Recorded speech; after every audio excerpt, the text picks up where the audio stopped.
Okay, അപ്പൊ നമ്മൾ ഇന്ന് കവർ ചെയ്യാനായിട്ട് ഉദ്ദേശിക്കുന്ന പോർഷൻ കുറച്ചധികം ഉണ്ട്.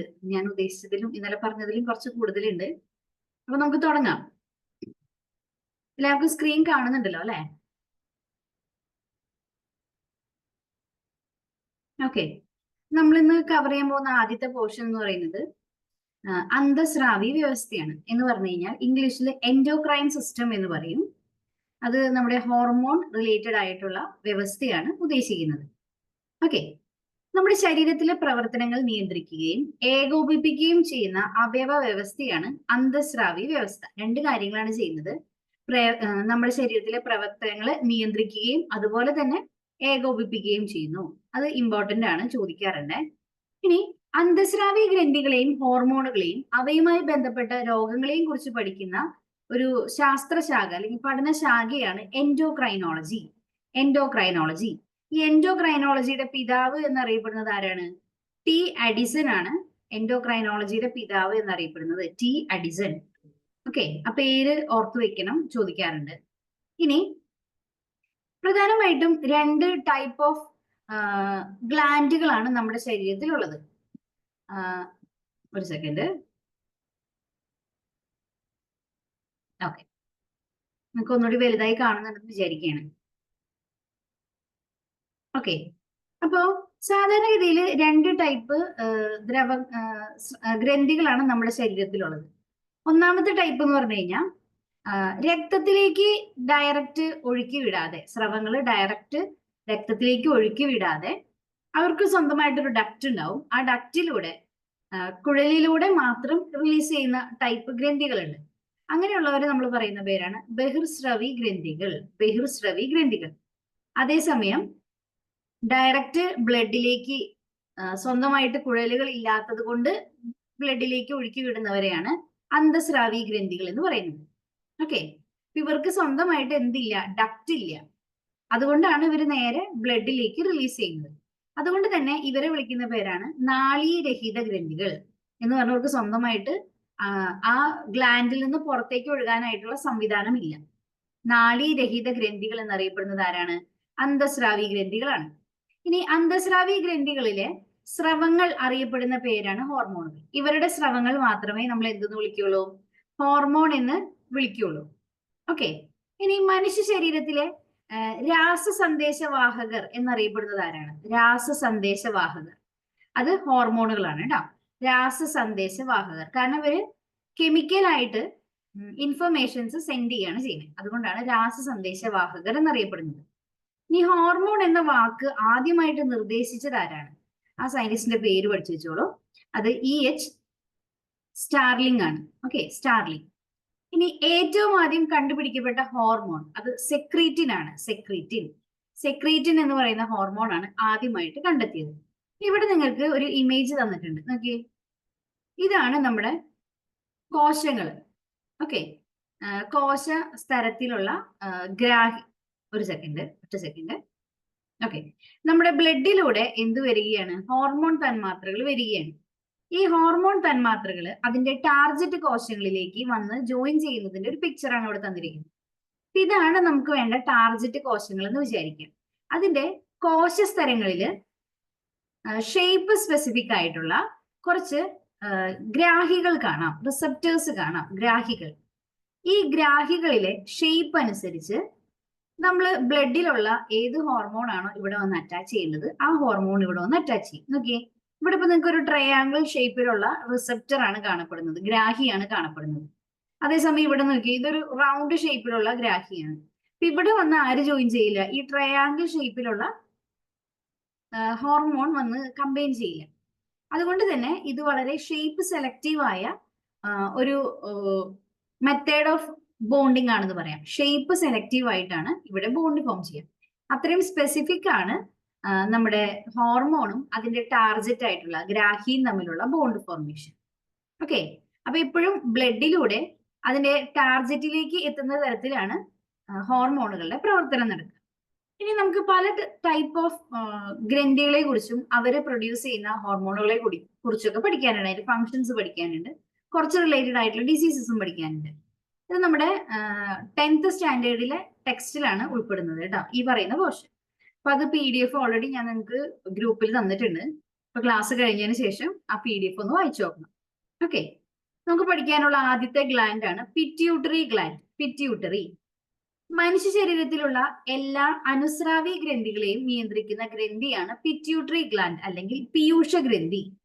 ഓക്കെ, മാസ്റ്റർ ഗ്രന്ഥി എന്നാണ് ഇത് അറിയപ്പെടുന്നത്. കാരണം എല്ലാറ്റിനെയും കൺട്രോൾ ചെയ്യാനുള്ള പവർ ആർക്കുണ്ട്? പിറ്റ്യൂട്ടറി ഗ്രന്ഥിക്കുണ്ട്.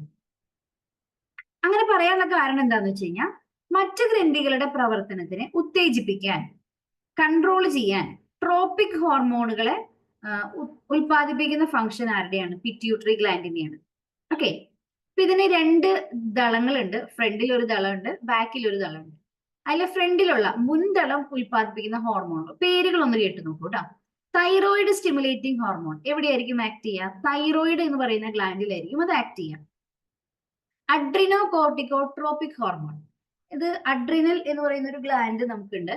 ആ അഡ്രിനൽ ഗ്ലാൻഡിന്റെ കോർട്ടെക്സ് എന്ന് പറയുന്ന ഏരിയയിൽ ആക്ട് ചെയ്യുന്നതാണ് അഡ്രിനോ കോർട്ടിക്കോട്രോപിക് ഹോർമോൺ. അടുത്തത് ഗൊണാഡോട്രോപിക് ഹോർമോൺ. ഇത് സെക്സ് ഓർഗൻസുമായിട്ട് റിലേറ്റ് ചെയ്തിട്ടുള്ള ഹോർമോൺസിനെ റിലീസ് ചെയ്യാനായിട്ട് ഹെൽപ്പ് ചെയ്യുന്നതാണ് ഗൊണാഡോട്രോപിക് ഹോർമോൺ. അടുത്തതാണ് വളർച്ചാ ഹോർമോൺ, അല്ലെങ്കിൽ അതിന്റെ വേറൊരു പേരാണ് സൊമാറ്റോട്രോപിക് ഹോർമോൺ. ഇത് നമ്മുടെ ശരീരത്തിന്റെ ഇലോങ്ങേഷനെ ഹെൽപ്പ് ചെയ്യുന്ന ഹോർമോണാണ്. അടുത്തതാണ് പ്രൊലാക്റ്റിൻ. അത് പ്രഗ്നന്റ് ആയ ഡെലിവറി കഴിഞ്ഞ അമ്മമാരില് ബ്രസ്റ്റ് മിൽക്ക് ഡെവലപ്പ് ചെയ്യാനായിട്ട് ഹെൽപ്പ് ചെയ്യുന്ന ഹോർമോണാണ് പ്രൊലാക്റ്റിൻ. ഓക്കെ, ഈ പറഞ്ഞ കാര്യങ്ങളൊക്കെ ഇതിൽ വരും കേട്ടോ. നോക്കാം, നമ്മുടെ ഹൈപ്പോതലാമസിന്റെ താഴെയായിട്ടാണ് നമ്മൾ ഈ പിറ്റ്യൂട്ടറി ഗ്ലാൻഡ് സ്ഥിതി ചെയ്യുന്നത്. ഹൈപ്പോതലാമസിനോട് ചേർന്നാണ്. നോക്കി, ഇവിടെ കാണുന്ന ഈ 3, 4 ഈ 3, 4 എന്ന് പറയുന്ന ലോബുകളാണ് ആക്ച്വലി പിറ്റ്യൂട്ടറി ഗ്ലാൻഡ് ആയിട്ട് ആക്ട് ചെയ്യുന്നത്. അപ്പൊ ഇവര് പ്രൊഡ്യൂസ് ചെയ്യുന്ന ഹോർമോണുകൾ ഈ 2 ദളങ്ങളിലായിട്ട് സ്റ്റോർ ചെയ്യപ്പെട്ടുകൊണ്ടിരിക്കുകയാണ്. മുന്നിലെ ദളത്തിൽ നിന്ന് ഹോർമോണുകൾ ഉണ്ടാവുന്നുണ്ട്, അതാണ് ഇപ്പൊ നമ്മൾ പറഞ്ഞ പേരുകൾ. ഇനി അതുപോലെ പിൻദളത്തില് കുറച്ച് ഫങ്ഷൻസ് ഉണ്ട്, അതെന്താണെന്ന് നമ്മൾ പറയാൻ പോവാണ്. ഇപ്പൊ 2 ദളങ്ങളായിട്ട് കാണപ്പെടുന്ന ഹോർമോൺ അല്ലെങ്കിൽ ഗ്രന്ഥി ഏതാണെന്ന് ചോദിച്ചു കഴിഞ്ഞാൽ നമുക്ക് പറയാം അത് പിറ്റ്യൂട്ടറി ആണ് കേട്ടോ. ഇനി നമ്മൾ ഇതുവരെ പറഞ്ഞ കാര്യങ്ങൾ ഒന്നുകൂടി ഒന്ന് റിപ്പീറ്റ് ചെയ്യാണ്. തൈറോയിഡ് ഗ്രന്ഥിയുടെ പ്രവർത്തനത്തെ ഉത്തേജിപ്പിക്കുന്ന പിറ്റ്യൂട്ടറി ഗ്രന്ഥിയുടെ മുൻദളം ഉൽപ്പാദിപ്പിക്കുന്ന ഹോർമോൺ ഏതാണ്? അതിന്റെ പേരാണ് തൈറോയിഡ് സ്റ്റിമുലേറ്റിംഗ് ഹോർമോൺ. പ്രത്യേകം ശ്രദ്ധിച്ചോളൂ, മുൻദളം ഉൽപ്പാദിപ്പിക്കുന്ന ഹോർമോൺ ആണ് തൈറോയിഡ് സ്റ്റിമുലേറ്റിംഗ് ഹോർമോൺ. അടുത്തത് അഡ്രിനൽ ഗ്രന്ഥിയുടെ കോർട്ടക്സിന്റെ പ്രവർത്തനത്തിനെ ഉത്തേജിപ്പിക്കുന്ന പിറ്റ്യൂട്ടറി ഗ്രന്ഥിയുടെ മുൻദളം ഉൽപ്പാദിപ്പിക്കുന്ന ഹോർമോൺ ആണ് അഡ്രിനോ കോർട്ടിക്കോട്രോപിക് ഹോർമോൺ. പുരുഷന്മാരിൽ വൃഷണങ്ങളുടെ പ്രവർത്തനത്തെയും സ്ത്രീകളിൽ അണ്ഡാശയങ്ങളുടെ പ്രവർത്തനത്തെയും ഉത്തേജിപ്പിക്കുന്ന പിറ്റ്യൂട്ടറി ആണ് കേട്ടോ. അത് എഴുതിയിരിക്കുന്ന ഒരു ചെറിയ തെറ്റ് എന്താണ്? പിറ്റ്യൂട്ടറി ഗ്രന്ഥിയുടെ മുൻദളം ഉൽപ്പാദിപ്പിക്കുന്ന ഹോർമോൺ ആണ് ഗൊണാഡോട്രോപിക് ഹോർമോൺ. ഇനി മുലപ്പാൽ ഉൽപാദനത്തിന് സഹായിക്കുന്ന പിറ്റ്യൂട്ടറി ഗ്രന്ഥിയുടെ മുൻദളം ഉൽപ്പാദിപ്പിക്കുന്ന ഹോർമോൺ ആണ് പ്രൊലാക്റ്റിൻ. ഓക്കെ, മുൻദളം ഉൽപ്പാദിപ്പിക്കുന്ന ഹോർമോൺ ആണ് പ്രൊലാക്റ്റിൻ. ഇനി ഇവിടെ നമുക്ക് 2 ലൈംഗിക ഹോർമോണുകളെ കുറിച്ച് തന്നിട്ടുണ്ട്. ഈ ഗൊണാഡോട്രോപിക് ഹോർമോൺ വന്ന് ആക്ട് ചെയ്യുമ്പോൾ അതിന്റെ ഫലമായിട്ടുണ്ടാകുന്ന കുറച്ച് ലൈംഗിക ഹോർമോണുകളെ കുറിച്ചാണ് പറയുന്നത്. മെയിലുകളിൽ, പുരുഷന്മാരിൽ വൃഷണത്തിൽ നിന്ന് ഉണ്ടാവുന്ന ഹോർമോണാണ് ടെസ്റ്റോസ്റ്റിറോൺ. ഇത് സെക്കൻഡറി സെക്ഷൽ ക്യാരക്ടറിസ്റ്റിക്സ് എന്ന് പറഞ്ഞാൽ ദ്വിതീയ ലൈംഗിക സവിശേഷതകളായിട്ടുള്ള ശബ്ദമാറ്റം, രോമ വളർച്ച, ലൈംഗിക അവയവങ്ങളുടെ വളർച്ച, ഇതുകൂടാണ്ട് ബീജോത്പാദനത്തിന്റെ നിയന്ത്രണം, ഇത്രയും കാര്യങ്ങൾ കൺട്രോൾ ചെയ്യാനാണ് ടെസ്റ്റോസ്റ്റിറോൺ വരുന്നത്. ഇപ്പൊ ഗൊണാഡോട്രോപിക് ഹോർമോൺ എപ്പോഴായിരിക്കും റിലീസ് ചെയ്യുക? കൗമാര പ്രായം എത്തുമ്പോഴായിരിക്കും റിലീസ് ചെയ്യുക. അപ്പൊ അതിന്റെ ഫലമായിട്ട് ഗൊണാഡ്സിൽ നിന്ന്, വൃഷണത്തിൽ നിന്ന് ടെസ്റ്റോസ്റ്റിറോൺ ഹോർമോൺ ഉണ്ടാകുകയും സെക്കൻഡറി സെക്ഷൽ ക്യാരക്ടേഴ്സും ബാക്കി ബീജോത്പാദനം പോലെയുള്ള ഡെവലപ്മെന്റ്സ് പുരുഷന്മാരിൽ അല്ലെങ്കിൽ കുട്ടികളിൽ ഉണ്ടായി വരികയും ചെയ്യുന്നു. ഇതുപോലെ തന്നെ സ്ത്രീകളുടെ കേസ് നോക്കിക്കഴിഞ്ഞാൽ ഓവറിയിൽ നിന്ന് ഈസ്ട്രജൻ, പ്രൊജസ്റ്ററോൺ 2 ഹോർമോണുകൾ ഉണ്ടാവും. ഇതിലെ ഈസ്ട്രജൻ എന്ന് പറയുന്നത് ദ്വിതീയ ലൈംഗിക സവിശേഷതകൾ, സെക്കൻഡറി സെക്ഷൽ ക്യാരക്ടറിസ്റ്റിക്സ്, സ്ത്രീകളിലെ ഉള്ള സെക്കൻഡറി സെക്ഷൽ ക്യാരക്ടറിസ്റ്റിക്സ് ഡെവലപ്പ് ചെയ്യുന്നു. അതുപോലെ അണ്ടോൽപാദനം, അതുപോലെ ആർത്തവ ചക്രം, ഇതിന്റെയൊക്കെ നിയന്ത്രണത്തിന് ഈസ്ട്രജൻ സഹായിക്കുന്നുണ്ട്. അടുത്തൊരു ഹോർമോൺ ആണ് പ്രൊജസ്റ്റിറോൺ. പ്രൊജസ്റ്റിറോൺ ഹെൽപ്പ് ചെയ്യുന്നത് എന്തിനാണെന്ന് നോക്കൂ. അണ്ടോൽപാദനം, അതുപോലെ ആർത്തവ ചക്രം, ഭ്രൂണത്തെ ഗർഭാശയത്തിൽ നിലനിർത്തൽ, ഈ പറഞ്ഞ കാര്യങ്ങളൊക്കെ കൺട്രോൾ ചെയ്യലാണ് പ്രൊജസ്റ്റിറോണിന്റെ ഫംഗ്ഷൻ. അപ്പൊ ഇതും ഗൊണാഡോട്രോപിക് ഹോർമോൺ വന്ന് ആക്ട് ചെയ്യുമ്പോഴാണ് പ്രൊഡ്യൂസ് ചെയ്യുക. അതുകൊണ്ടാണ് അതിന്റെ കൂടെ ചേർത്ത് പറയുന്നത് കേട്ടോ. ഇനി പീയൂഷ ഗ്രന്ഥിയുടെ മുൻതളം ഉൽപ്പാദിപ്പിക്കുന്നതും ശരീര വളർച്ചയെ ത്വരിതപ്പെടുത്തുന്നതുമായ ഹോർമോണാണ് സൊമാറ്റോട്രോപിക് ഹോർമോൺ അല്ലെങ്കിൽ വളർച്ചാ ഹോർമോൺ. ഇനി വളർച്ചാ ഘട്ടത്തിൽ സൊമാറ്റോട്രോപ്പിന്റെ ഉൽപാദനം കുറഞ്ഞ് വളർച്ച മുരടിക്കുന്ന അവസ്ഥയാണ് വാമനത്വം എന്ന് പറഞ്ഞു കഴിഞ്ഞാൽ ഡ്വാർഫിസം കേട്ടോ. സൊമാറ്റോട്രോപ്പിക്കിന്റെ അളവ് കുറഞ്ഞു കഴിഞ്ഞാൽ ഹൈറ്റ് വെക്കാതെ ഇങ്ങനെ ഷോർട്ട് ആയിട്ടിരിക്കും. അതിന് പറയുന്ന പേരാണ് വാമനത്വം, ഡ്വാർഫിസം. ഇനി ശരീര വളർച്ചയുടെ ഘട്ടത്തിൽ ഓവറായിട്ട് സൊമാറ്റോട്രോപ്പിൻ ഉണ്ടാവുകയാണെങ്കിൽ അതിന് ഫലമായിട്ട് ഓവറായിട്ട് ഹൈറ്റ് വെക്കാൻ ചാൻസ് ഉണ്ടല്ലോ, അതിന് പറയുന്ന പേരാണ് ഭീമാകാരത്വം, ജൈജാൻറ്റിസം. ഇനി ശരീര വളർച്ചാ കാലഘട്ടത്തിന് ശേഷം എപ്പോഴെങ്കിലും അഡൽട്ട് ആയതിനു ശേഷമാണ് സൊമാറ്റോട്രോപ്പിന്റെ അളവ് ശരീരത്തിൽ വല്ലാണ്ട് കൂടുന്നതെന്ന് വിചാരിക്കുക. അങ്ങനെയാണെങ്കിൽ നമ്മുടെ ഫേസ്, താടിയെല്ല്, വിരലുകൾ ഇതൊക്കെ ഇവിടത്തേക്ക് അസ്ഥികൾ ഓവറായിട്ട് വളരും. അങ്ങനെ നമുക്ക് മുഖമൊക്കെ ആകെ വികൃതമായിട്ട് മാറും. ഈ ഒരു അസുഖത്തെ പറയുന്ന പേരാണ് അക്രോമഗലി. ഇവിടെ നിങ്ങൾക്ക് ഡ്വാർഫിസം, ഭീമാകാരത്വം, അക്രോമഗലി മൂന്നെണ്ണത്തിന്റെയും ഇമേജസ് തന്നിട്ടുണ്ട്. നോക്കിയേ, ഡ്വാർഫിസം എന്ന് പറഞ്ഞാൽ തീരെ ഹൈറ്റ് കുറഞ്ഞ അവസ്ഥയാണ്. വാമനത്വം എന്ന് പറഞ്ഞാൽ ഓവറായിട്ട് ഹൈറ്റ് വെച്ച് പോകുന്ന അവസ്ഥ. അക്രോമഗലിയുള്ള ആളുടെ ഫേസ് കണ്ടോ, ഈ ജോ ബോൺസ് വല്ലാണ്ട് വളർന്നത് കൊണ്ടാണ് ഇങ്ങനെ ഷേപ്പ് ഇല്ലാത്ത ഒരു അവസ്ഥയിലേക്ക് വരുന്നത്. അപ്പൊ ഇതിന് കാരണം സൊമാറ്റോട്രോപ്പിൻ എന്ന് പറയുന്ന ഹോർമോൺ അല്ലെങ്കിൽ ഗ്രോത്ത് ഹോർമോൺ, ഓക്കെ, ആ ഹോർമോൺ പ്രൊഡക്ഷനിൽ ഉണ്ടാവുന്ന ചേഞ്ച് കൊണ്ടാണ്. ഇനി നമ്മുടെ അടുത്ത സെക്ഷനിൽ വരുന്ന ഒന്ന് രണ്ട് ഹോർമോണിന്റെ കാര്യങ്ങളാണ് ഇവിടെ കിടക്കുന്നത് കേട്ടോ, അതവിടെ നിൽക്കട്ടെ. ഇത് നോക്കൂ, പിറ്റ്യൂട്ടറി ഗ്രന്ഥിയുടെ മുൻതളം ഉൽപ്പാദിപ്പിക്കുന്ന ഹോർമോണുകളും അവയുടെ ധർമ്മവും ഒരു ബോക്സ് ആയിട്ട് തന്നിട്ടുണ്ട്. മുകളിലുള്ളത് വായിക്കാനായിട്ട് ബുദ്ധിമുട്ടുണ്ടെങ്കിൽ ഈ താഴത്തെ വായിച്ചു നോക്കിയാലും മതി. ഓക്കെ, ഇവിടത്തെ ഇതും കൂടി പറയാം. നമ്മൾ കഴിഞ്ഞ ദിവസം വൃക്ക പഠിച്ചപ്പോ അതിനകത്ത് നമ്മൾ വാസോപ്രസിൻ എന്ന് പറയുന്ന ഒരു ഹോർമോണിനെ കുറിച്ച് പറഞ്ഞിട്ടുണ്ടായിരുന്നു. യൂറിന്റെ അളവിനെ കൺട്രോൾ ചെയ്യുന്ന ഹോർമോണാണ് വാസോപ്രസിൻ. അപ്പോൾ രണ്ട് സിറ്റുവേഷനിൽ ഒരു എക്സാമ്പിൾ പറയുകയാണെങ്കിൽ മഴക്കാലത്തും വേനൽക്കാലത്തും ഈ രണ്ട് സിറ്റുവേഷനിലും വൃക്കയിലുള്ള ജലത്തിന്റെ പുനരാകിരണ തോതിനെ കൺട്രോൾ ചെയ്യുന്ന ഫംഗ്ഷനാണ് വാസോപ്രസിൻ ഉള്ളത്. ഓക്കെ, നമ്മുടെ ശരീരത്തില് മഴക്കാലത്ത് വാസോപ്രസിന്റെ ഉൽപാദനം പൊതുവെ കുറവായിരിക്കും.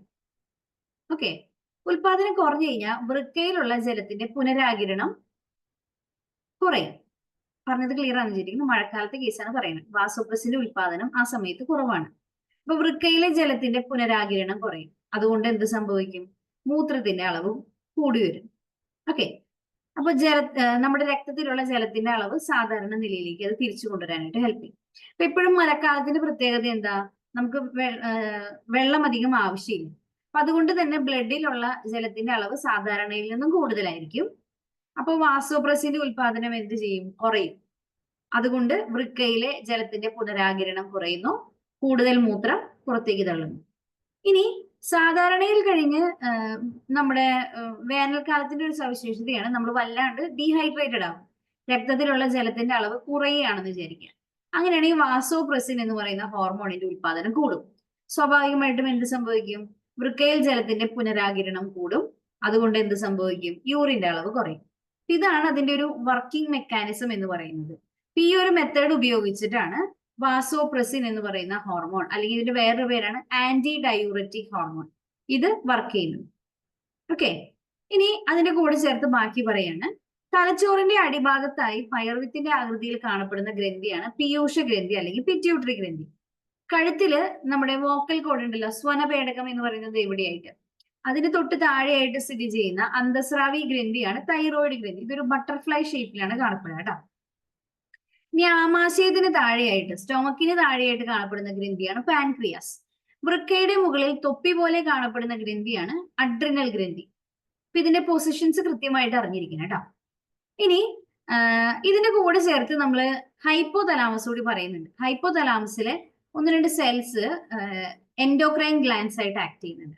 അപ്പൊ നമ്മുടെ ശരീരത്തിൽ ഒരേ ഒരു ന്യൂറോക്രൈൻ ഗ്രന്ഥി എന്നറിയപ്പെടുന്നതാണ് ഹൈപ്പോതലാമസ്. ഒരേ ഒരു ന്യൂറോക്രൈൻ ഗ്രന്ഥിയാണ് ഹൈപ്പോതലാമസ്. പിറ്റ്യൂട്ടറി ഗ്രന്ഥിയെയും അതുവഴി അന്തസ്രാവി വ്യവസ്ഥയെയും മൊത്തമായി നിയന്ത്രിക്കുന്നത് ആരുടെ ഫംഗ്ഷനാണ്? ഹൈപ്പോതലാമസിന്റെ ഫംഗ്ഷനാണ്. ഈ ഹൈപ്പോതലാമസ് ഉൽപ്പാദിപ്പിക്കുന്ന ഹോർമോണാണ് ഓക്സിറ്റോസിനും വാസോപ്രസിനും. ഓക്സിറ്റോസിനും വാസോപ്രസിനും. ഈ ഓക്സിറ്റോസിൻ, വാസോപ്രസിൻ ഇത് രണ്ടും സ്റ്റോർ ചെയ്യുന്നതും അതുപോലെ ആവശ്യാനുസരണം രക്തത്തിൽ കലർത്തുകയും ചെയ്യുന്നത് ആരുടെ ഫംഗ്ഷനാണ്?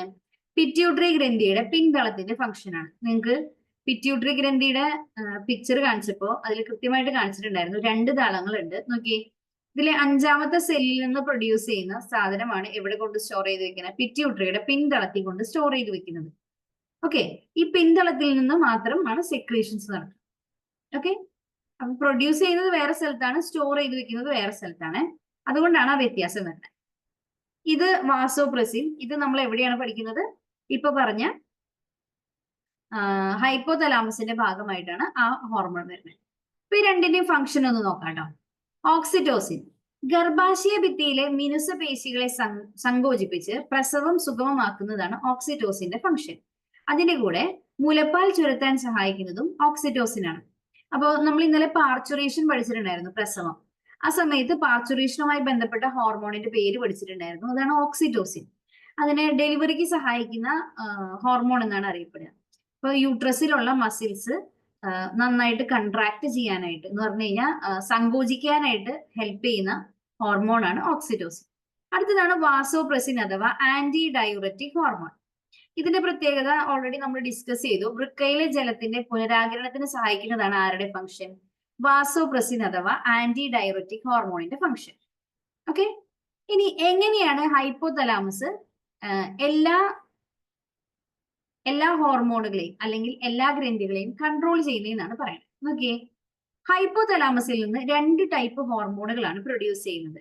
റിലീസിങ് ഹോർമോൺ ഉണ്ട്, അതുപോലെ തന്നെ ഇൻഹിബിറ്ററി ഹോർമോണുകൾ ഉണ്ട്. റിലീസിങ് ഹോർമോൺ എന്ത് ചെയ്യുന്നു വെച്ച് കഴിഞ്ഞാൽ പിറ്റ്യൂട്ടറി ഗ്രാൻഡിന്റെ ഫ്രണ്ടിലുള്ള ദളം, ഫ്രോണ്ടൽ ലോബ് എന്ന് പറയും, അല്ലെങ്കിൽ മുൻദളം, അത് ഉത്തേജിപ്പിക്കും. അതിന്റെ ഫലമായിട്ട് പിറ്റ്യൂട്ടറി ഗ്രന്ഥിയിലെ ആദ്യത്തെ മുൻദളത്തിൽ നിന്നും ട്രോപ്പിക് ഹോർമോണുകൾ പ്രൊഡ്യൂസ് ചെയ്യപ്പെടും. ഏതൊക്കെയാണ് നമ്മൾ പഠിച്ച ട്രോപ്പിക് ഹോർമോണുകൾ? തൈറോയിഡ് സ്റ്റിമുലേറ്റിംഗ് ഹോർമോൺ ഉണ്ട്, അഡ്രീനോ കോർട്ടിക്കോട്രോപിക് ഹോർമോൺ ഉണ്ട്, ഗൊണാഡോട്രോപിക് ഹോർമോൺ ഉണ്ട്. അപ്പൊ നോക്കിയേ, ഹൈപ്പോതലാമസ് റിലീസിങ് ഹോർമോൺ പ്രൊഡ്യൂസ് ചെയ്താൽ മാത്രമാണ് പിറ്റ്യൂട്ടറി ഗ്ലാൻഡിൽ നിന്ന് ഈ 3 ഹോർമോണുകൾ പ്രൊഡ്യൂസ് ചെയ്യപ്പെടുള്ളൂ. ഓക്കെ, ഇനി നമുക്ക് കൂടുതലായിട്ട് എപ്പോഴാണോ ഈ പറഞ്ഞ ഹോർമോണുകൾ ആവശ്യമുള്ളത് ആ സമയത്താണ് റിലീസിങ് ഹോർമോൺ ആര് പ്രൊഡ്യൂസ് ചെയ്യുള്ളൂ? ഹൈപ്പോതലാമസ് പ്രൊഡ്യൂസ് ചെയ്യുള്ളൂ. ഇനി നമുക്ക് ആ പ്രവർത്തനം സ്റ്റോപ്പ് ചെയ്യേണ്ട സമയമായി കഴിഞ്ഞാൽ ഹൈപ്പോതലാമസ് എന്ത് ചെയ്യും? ഇൻഹിബിറ്ററി ഹോർമോണുകളെ പ്രൊഡ്യൂസ് ചെയ്യും. ഇൻഹിബിറ്ററി ഹോർമോണുകൾ എന്ത് ചെയ്യും? പിറ്റ്യൂട്ടറി ഗ്രന്ഥിയുടെ മുൻതളത്തിലെ ട്രോപ്പിക് ഹോർമോണുകളുടെ ഉൽപാദനത്തിനെ തടയും. സ്വാഭാവികമായിട്ടും ഈ ഹോർമോണുകൾ എവിടെ എത്തില്ല? എത്തേണ്ട സ്ഥലങ്ങളിൽ എത്തില്ല. ഇവിടെ പ്രൊഡക്ഷൻ നടന്നാലല്ലേ എത്തുള്ളൂ. അങ്ങനെ ഹൈപ്പോതലാമസ് ഒറ്റൊരു ഗ്രന്ഥി വിചാരിച്ചാൽ തന്നെ, അല്ലെങ്കിൽ ആ ഒരു നമ്മുടെ ബ്രെയിനിന്റെ പാർട്ട് വിചാരിച്ചാൽ തന്നെ എല്ലാ ഹോർമോണുകളുടെയും പ്രവർത്തനത്തിനെ കൺട്രോൾ ചെയ്യാൻ പറ്റും. ഓക്കെ, അപ്പൊ അത് ഹൈപ്പോതലാമസും പിറ്റ്യൂട്ടറി ഗ്ലാൻഡും തമ്മിലുള്ള ബന്ധമാണ്. മാത്രമല്ല ഈ ഹൈപ്പോതലാമസ് എല്ലാത്തിനെയും കൺട്രോൾ ചെയ്യുന്നു എന്നുള്ളതിന്റെ ഒരു എവിഡൻസ് കൂടിയാണ്. ഓക്കെ, ഇനി നമ്മൾ ഇതുവരെ പറഞ്ഞ പോയിന്റുകൾ ഒന്നുകൂടി ഒന്ന് റിപ്പീറ്റ് ചെയ്ത് പറയണേ. ഗർഭാശയ ഭിത്തിയിലെ മിനുസ പേശികളുടെ സങ്കോചത്തിനും പ്രസവം സുഗമമാക്കാനും മുലപ്പാൽ ചുരത്താനും സഹായിക്കുന്ന ഹോർമോണാണ് ഓക്സിറ്റോസിൻ. പ്രസവ പ്രക്രിയയിൽ നിർണായക പങ്കുവഹിക്കുന്ന ഹോർമോണാണ് ഓക്സിറ്റോസിൻ.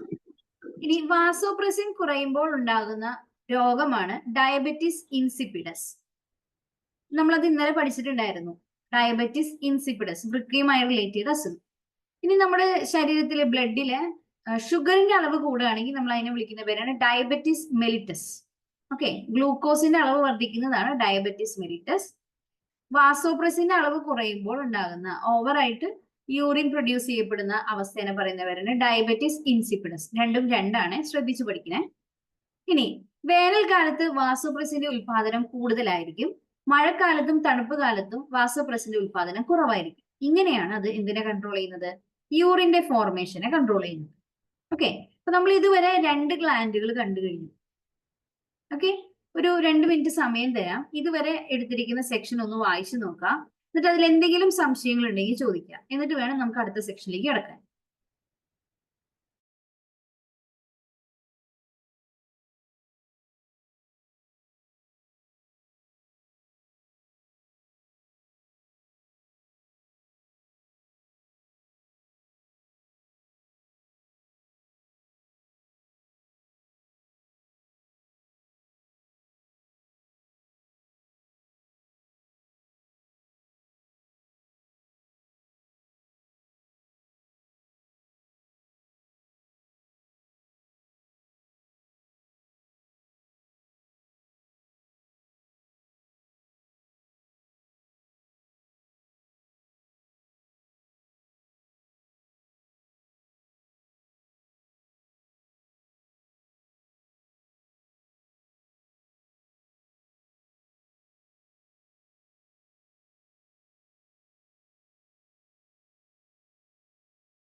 വായിച്ചു കഴിഞ്ഞോ? ഏതെങ്കിലും പോർഷൻ ഒന്നുകൂടി പറയേണ്ടതായിട്ടുണ്ടോ?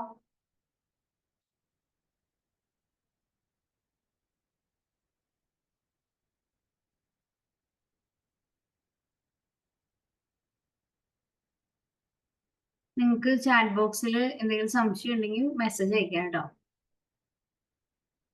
ക്ലിയർ ആണെങ്കിൽ നമുക്ക് അടുത്ത ഗ്ലാൻഡിലേക്ക് കടക്കാം, അടുത്ത ഗ്രന്ഥിയിലേക്ക് കടക്കാം. നമുക്ക് അടുത്തത് പഠിക്കാനുള്ളത് തൈറോയിഡ് ഗ്രന്ഥിയെ കുറിച്ചാണ്. തൈറോയിഡ് ഗ്രന്ഥി ഓൾറെഡി നമ്മൾ പറഞ്ഞിട്ടുണ്ടായിരുന്നു. നമ്മുടെ കഴുത്തില് സ്വനപേടകത്തിന്റെ സൈഡിലായിട്ട് രണ്ട് വശത്തായിട്ട് കാണപ്പെടുന്ന ഗ്രന്ഥിയാണ് തൈറോയിഡ് ഗ്രന്ഥി. ഒരു ബട്ടർഫ്ലൈയുടെ ഷേപ്പിലാണ് ഇത് ഏകദേശം ഇരിക്കുന്നത്. തൈറോയിഡ് ഗ്രന്ഥി ഉൽപ്പാദിപ്പിക്കുന്ന രണ്ട് ഹോർമോണുകളാണ് തൈറോക്സിനും കാൽസിറ്റോണിനും. ഓക്കെ, തൈറോയിഡിനെ സ്റ്റിമുലേറ്റ് ചെയ്യുന്ന ഹോർമോണാണ് തൈറോയിഡ് സ്റ്റിമുലേറ്റിംഗ് ഹോർമോൺ TSH. അത് പിറ്റ്യൂട്ടറിയുടെ മുൻതളം ഉൽപ്പാദിപ്പിക്കും. ആ ഹോർമോൺ തൈറോയിഡിൽ വന്നു കഴിയുമ്പോഴാണ് ഈ രണ്ട് ഹോർമോണുകൾ പ്രൊഡ്യൂസ് ചെയ്യപ്പെടുക. ഓക്കെ, അപ്പോ ബാക്കി ഇതിന്റെ ഫംഗ്ഷനിലേക്ക് കിടക്കാണ്. ഉപാപചയ പ്രവർത്തനങ്ങളുടെ എന്ന് പറഞ്ഞ മെറ്റബോളിക് റേറ്റ് ഉയർത്തുന്ന ഹോർമോണാണ് തൈറോക്സിൻ. ഉപാപചയ പ്രവർത്തനങ്ങളുടെ നിരക്ക് ഉയർത്തുന്ന ഹോർമോണാണ് തൈറോക്സിൻ. അതുപോലെ തന്നെ ഭ്രൂണാവസ്ഥയിലും ശൈശവാവസ്ഥയിലും മസ്തിഷ്കത്തിന്റെ വളർച്ചയും വികാസവും ത്വരിതപ്പെടുത്തുന്ന ഹോർമോണാണ് തൈറോക്സിൻ. കുട്ടികളിലെ ശരീര വളർച്ചയെ നിയന്ത്രിക്കുന്ന ഹോർമോണാണ് തൈറോക്സിൻ. മനുഷ്യ ശരീരത്തിലെ ഏറ്റവും വലിയ അന്തസ്രാവി ഗ്രന്ഥി എന്നറിയപ്പെടുന്നത് തൈറോയിഡ് ഗ്രന്ഥിയാണ്.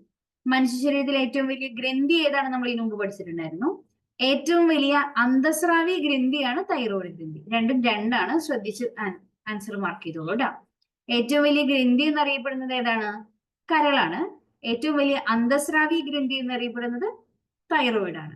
ഇനി ഏറ്റവും ചെറിയ അന്തസ്രാവി ഗ്രന്ഥിയാണ് പിറ്റ്യൂട്ടറി ഗ്രന്ഥി, പിനിയൽ ഗ്ലാൻഡ് അല്ലെങ്കിൽ പിനിയൽ ഗ്ലാൻഡ് ആണെന്ന് പറയപ്പെടുന്നുണ്ട്. പക്ഷെ നമുക്കിപ്പോ നമ്മുടെ ടെക്സ്റ്റിൽ തന്നിരിക്കുന്നത് പീയൂഷ ഗ്രന്ഥി അല്ലെങ്കിൽ പിറ്റ്യൂട്ടറി ഗ്ലാൻഡ് എന്നാണ്. അത് പഠിച്ചാൽ മതി കേട്ടോ.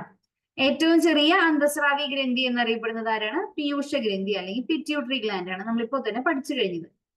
ഇനി പൂർണ്ണമായ വിശ്രമാവസ്ഥയിലും ഒരു ജീവിയുടെ ജീവൽ പ്രവർത്തനങ്ങൾ നിർവഹിക്കുന്നതിന് മാത്രം, ഇപ്പോ ബ്രെയിനിന്റെ വർക്കിംഗ്, ഹാർട്ടിന്റെ വർക്കിംഗ്, ഇങ്ങനെ ബേസിക് ആയിട്ടുള്ള പ്രവർത്തനങ്ങൾക്ക് മാത്രം മതിയാകുന്ന ഊർജത്തിനെ പറയുന്ന പേരാണ് ബേസൽ മെറ്റബോളിക് റേറ്റ്. ശരിക്കും ഇത്രയാണ് ഒരു മനുഷ്യന് അല്ലെങ്കിൽ ഒരു ജീവിക്ക് ഏറ്റവും മിനിമം വേണ്ട എനർജി. ഈ ബേസൽ മെറ്റബോളിക് റേറ്റ് നിയന്ത്രിക്കുന്നതിൽ മുഖ്യ പങ്ക് വഹിക്കുന്ന ഹോർമോണാണ് തൈറോക്സിൻ. തൈറോക്സിന്റെ ഉൽപാദനം കുറയുന്ന അവസ്ഥയെ ഹൈപ്പോ തൈറോയിഡിസം എന്ന് പറയും. തൈറോക്സിന്റെ ഉൽപാദനം കൂടുന്ന അവസ്ഥയെ പറയുന്ന പേരാണ് ഹൈപ്പർ തൈറോയിഡിസം. ഹൈപ്പർ എന്ന് പറയുമ്പോൾ കൂടുന്നു, ഹൈപ്പോ എന്ന് പറയുമ്പോൾ കുറയുന്നു. ഓക്കെ, അത് രണ്ടും ശ്രദ്ധിച്ച് പഠിച്ചോളൂ, തെറ്റിക്കാൻ ചാൻസ് ഉണ്ട്.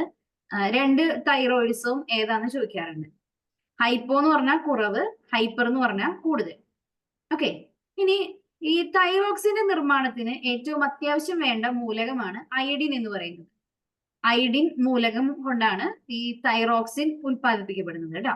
അപ്പോ അയഡിന്റെ കുറവ് മൂലം തൈറോയിഡ് ഗ്രന്ഥി വീർത്ത് വലുതാകുന്ന അവസ്ഥേനെ പറയുന്ന പേരാണ് ഗോയിറ്റർ. ഇവിടെ ഇമേജ് കാണാം ഗോയിറ്ററിന്റെ. ഓക്കെ, അപ്പൊ കൂടുതൽ തൈറോക്സിൻ ഉണ്ടാക്കാൻ വേണ്ടിയിട്ടാണ് തൈറോയിഡ് ഗ്രന്ഥി ഓവറായിട്ട് വളരുന്നത്. അങ്ങനെയാണ് കഴുത്തിന് ചുറ്റും ഇങ്ങനെ വലിയ നീർക്കെട്ട് പോലെ വലുതായി വരുന്നത്. ഇതിനെ ഗോയിറ്റർ എന്ന് പറയും. ഇനി തൈറോക്സിന്റെ കുറവ് മൂലം കുട്ടികളിൽ ബുദ്ധിമാന്ദ്യത്തിനും വളർച്ച മുരടിപ്പിനും കാരണമാകുന്ന രോഗമാണ് ക്രെട്ടിനിസം.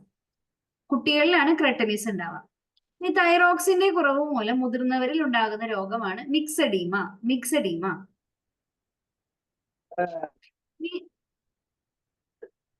സംശയം എന്തെങ്കിലും ഉണ്ടോ മെൽബി?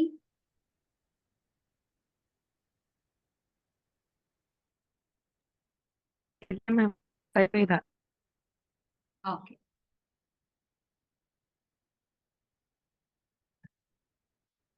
സംശയം ഇല്ലെങ്കിൽ മൈക്ക് മ്യൂട്ട് ചെയ്തോട്ടോ.